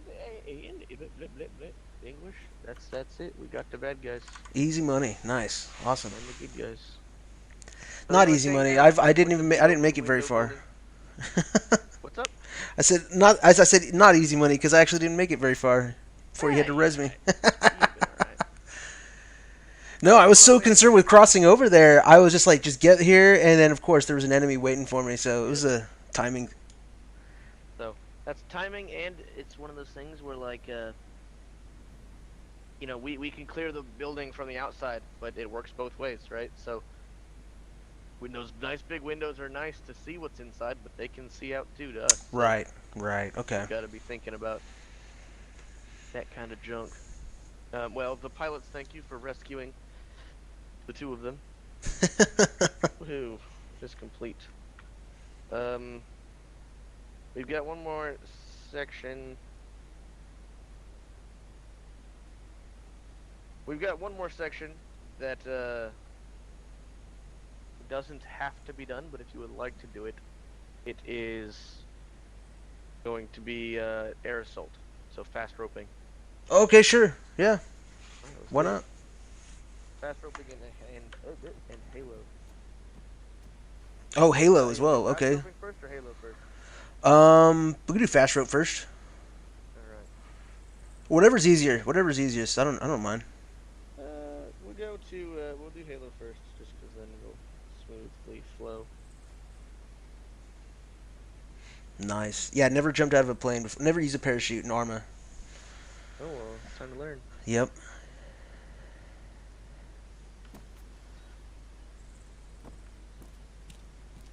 I'm a leg. All right. So what we're gonna do is we're gonna go to the arsenal right there, and we're gonna grab. Well, actually, before you do that, sorry. Ace interact, and we're going to go to equipment, and we're going to put backpack on chest. Ah, okay.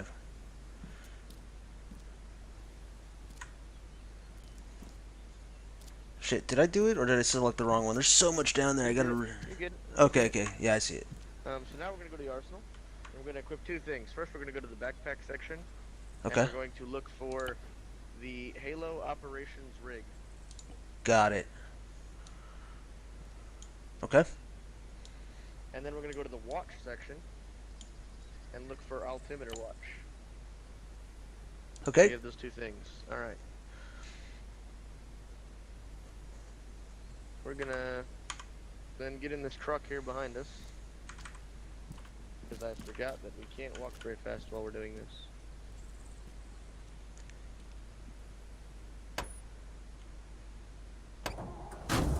Ignore the steering flag. It's the first truck I can grab.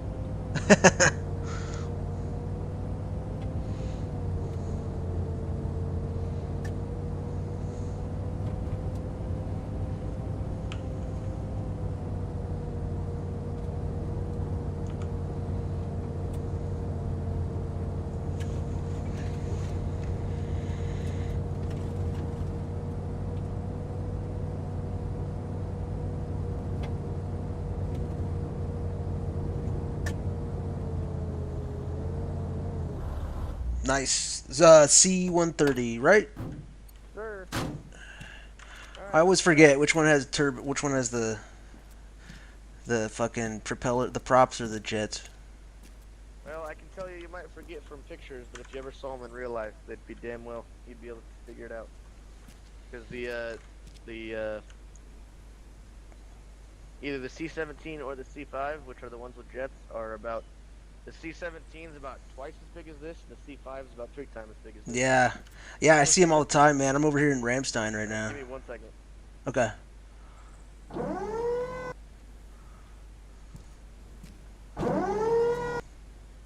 Alright.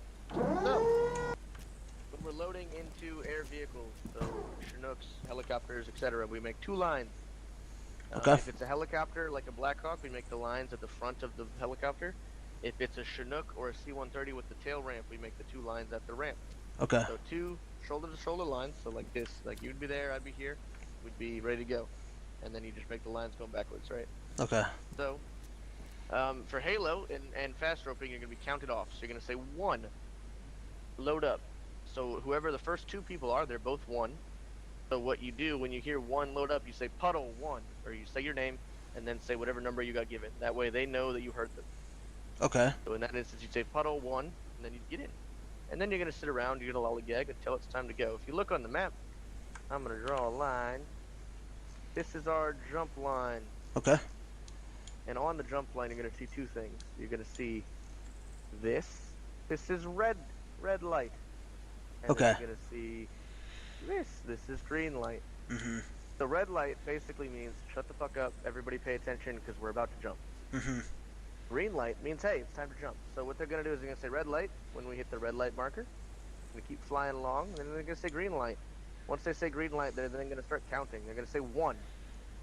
When they say 1, if your number was 1, you're going to double tap V, which will eject you from the vehicle. Okay. And you're going to start falling very quickly. When we're falling, our altitude that we want to open at is 200 meters above ground level. So if you press O, you'll open up your altimeter watch. Mm-hmm.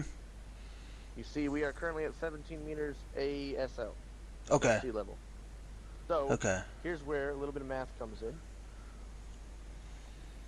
So this is 17 meters, so we want to land 200 meters above ground level. 200 meters. So Okay. where do we need to open our parachute at?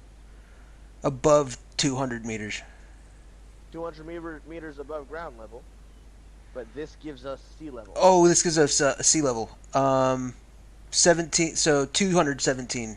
217. So right now that's super easy, right? Mm-hmm. There's sometimes we jump, we're in the mountains, and the elevation of the mountain is 500 meters.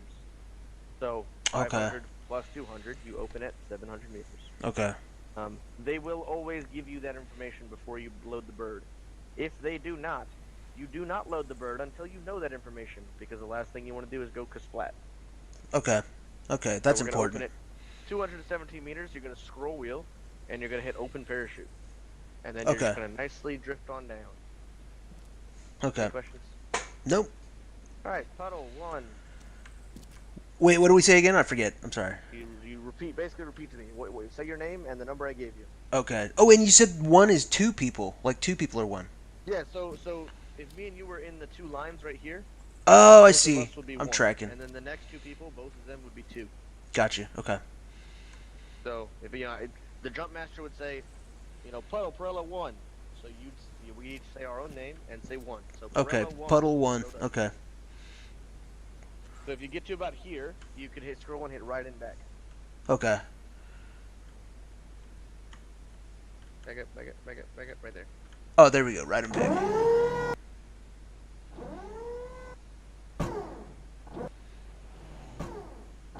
Alright. You in? Yep, ready.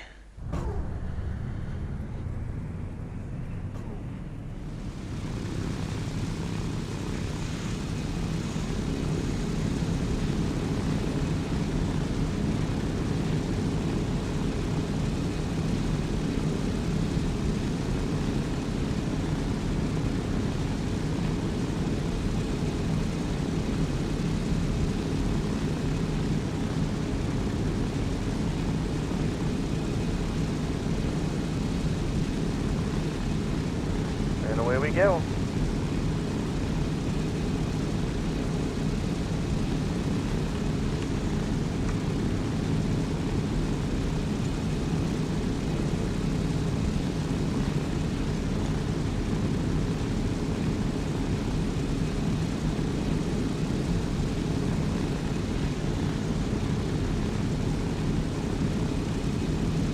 Alright, and then just to double check, we double tap V to exit the craft, and then scroll wheel, open chute. Yep. Okay.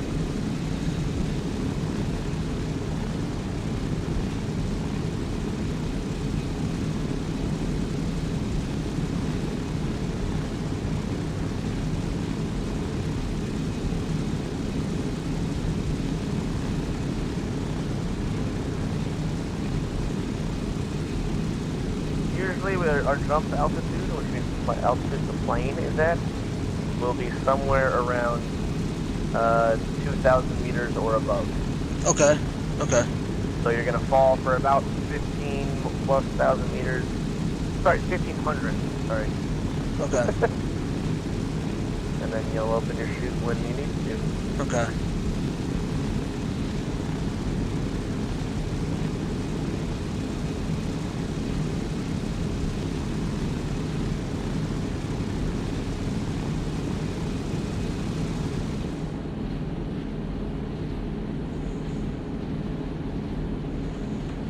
Holy shit, Alexander's in the office.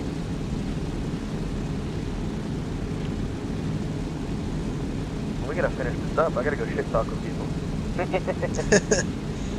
He's a guy that, hell, I think he retired like 3 or 4 months ago now. Okay. Alright, so you can see we're kind of approaching where we're at. Usually at about red light is when they'll open the ramp up as well. Okay.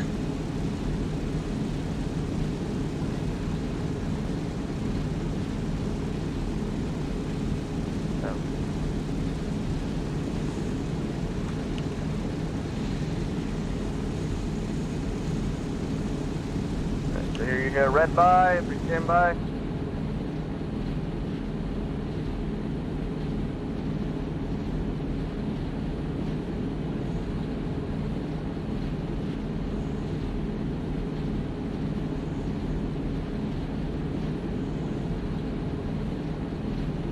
Alright, green light, 1, go. 1. Caution, ramp.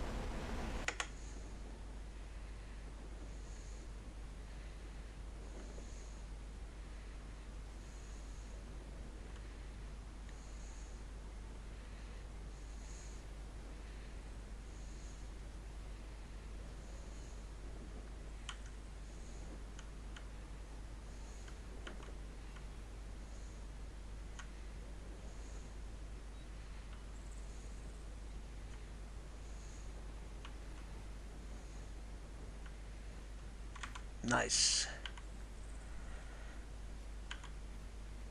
All right. Oh, and I still now have my backpack.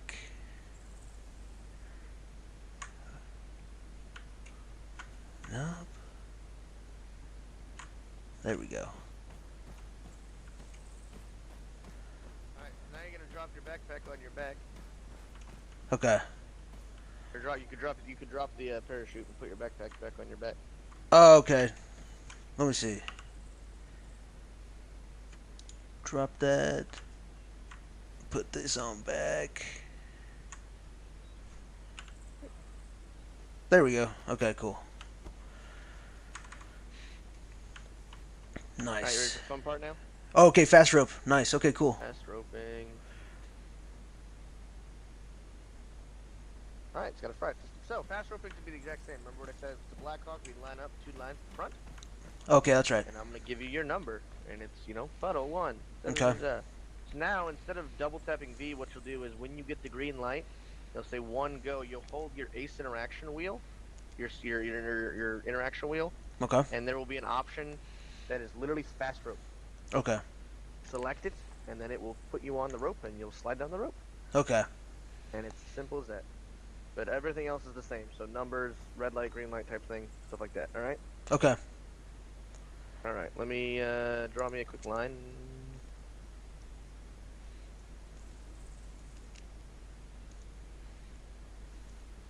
All right, so puddle 1. Puddle 1.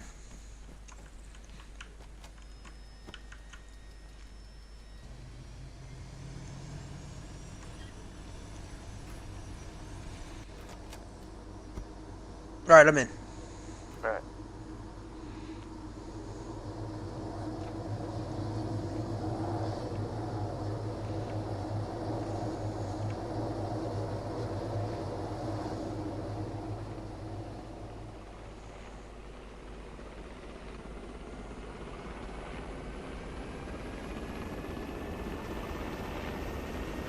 Do most of the rotaries have the fry system? Yeah, the Chinook and the Blackhawk do. Okay. The Chinook's is kind of finicky. And trust me, trying to get 20-something guys down a fast rope is not fun. The 10 guys in the back of a Blackhawk is rough enough. Okay. I don't know that we'll ever fast rope out of a fucking Chinook. What are the issues that happen? What are the problems? Just that trying to get almost 30 dudes out of the Chinook only gets 2 ropes. So trying to get 30 dudes down 2 ropes in a timely manner is just not. Okay. Will you guys typically like set the wheels down and open up the ramp then if you're using the Chinook? Yeah, most of the time is what will end up happening. Okay. All right, red light, stand by. You said it's Ace Interact? Yep. I don't see... Do I have to look somewhere? Or look at something? Nope, it should just appear.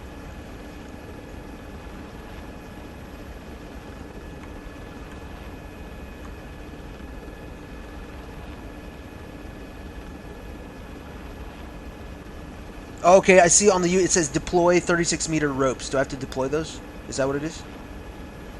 No, usually I will deploy those. Oh, Are you, okay. Good to go? I don't see the I don't see the That's the weird. option. Actually, go ahead and hit deploy ropes, because it won't let me deploy the ropes from up here. It used Okay. to let me do that, and now it won't. So deploy ropes. Deploy ropes. Boom. They are Alright, deployed. Ropes at the ground. All right, 1, go. I don't see the... Yeah, it won't let me interact with it. I don't know what the fuck. That is strange. That is strange. I'm trying to scroll wheel. Yeah, there's nothing in Now it scroll should be wheel. in your interaction, the same place that it said the ropes. Yeah. There should be a... Well, I'm interacting with the vehicle, and then it has the... Oh, here it is. Yeah. I see it right here. Fast rope. I got it. All right, I'm on the ground. All right, I'm on the ground.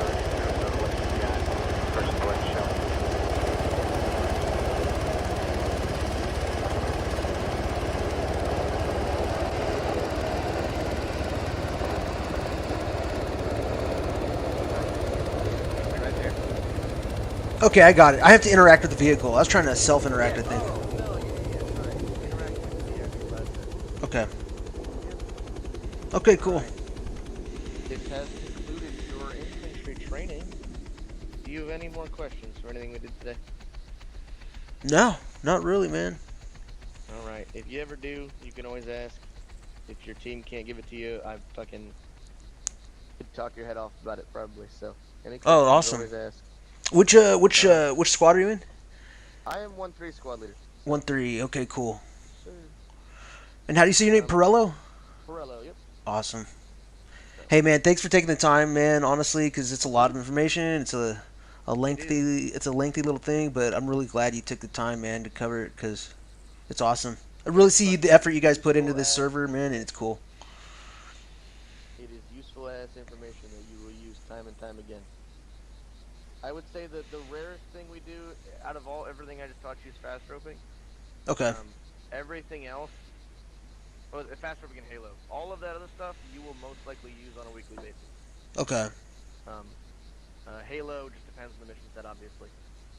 But yeah, this super useful stuff. So. Okay. Yeah, I'm recording it, and I'm gonna rehash this stuff too a couple you times, so don't feel like you're.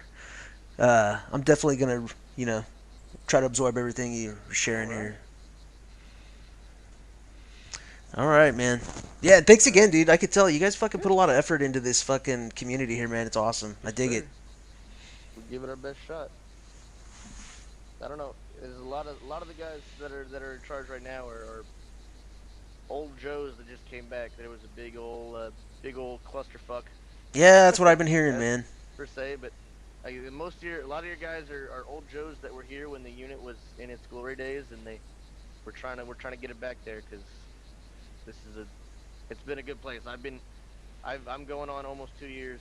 I took a short break for about 3 months there, but now I'm going on about 2 years. So cool. Okay.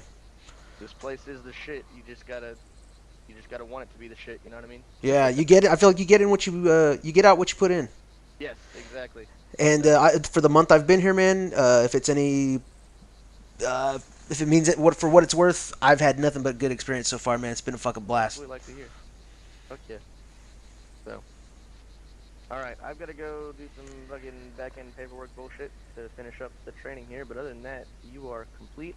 Are you gonna hang around on here at the range or anything? Probably I can leave the not. server up for you if you're You gonna don't use it have at all. to. You don't have to. I don't think. I don't think I Not a will. problem. All right. Well, it'll probably come down in the next 5 minutes or so here then. So. Okay. Other than that, I'm gonna head back out. I'll be in the TeamSpeak for a little while now if you want to chat at all. But I gotta do some of this paperwork for you completing the training and stuff like that. So Okay. I'm gonna be disconnecting from the server now. Okay.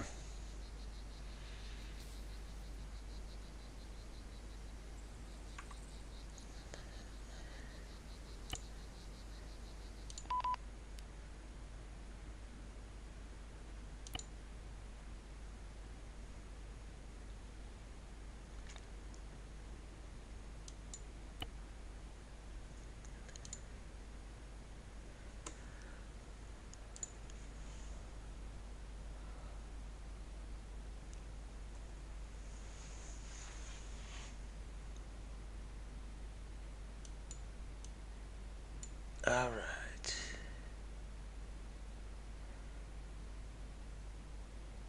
Cool.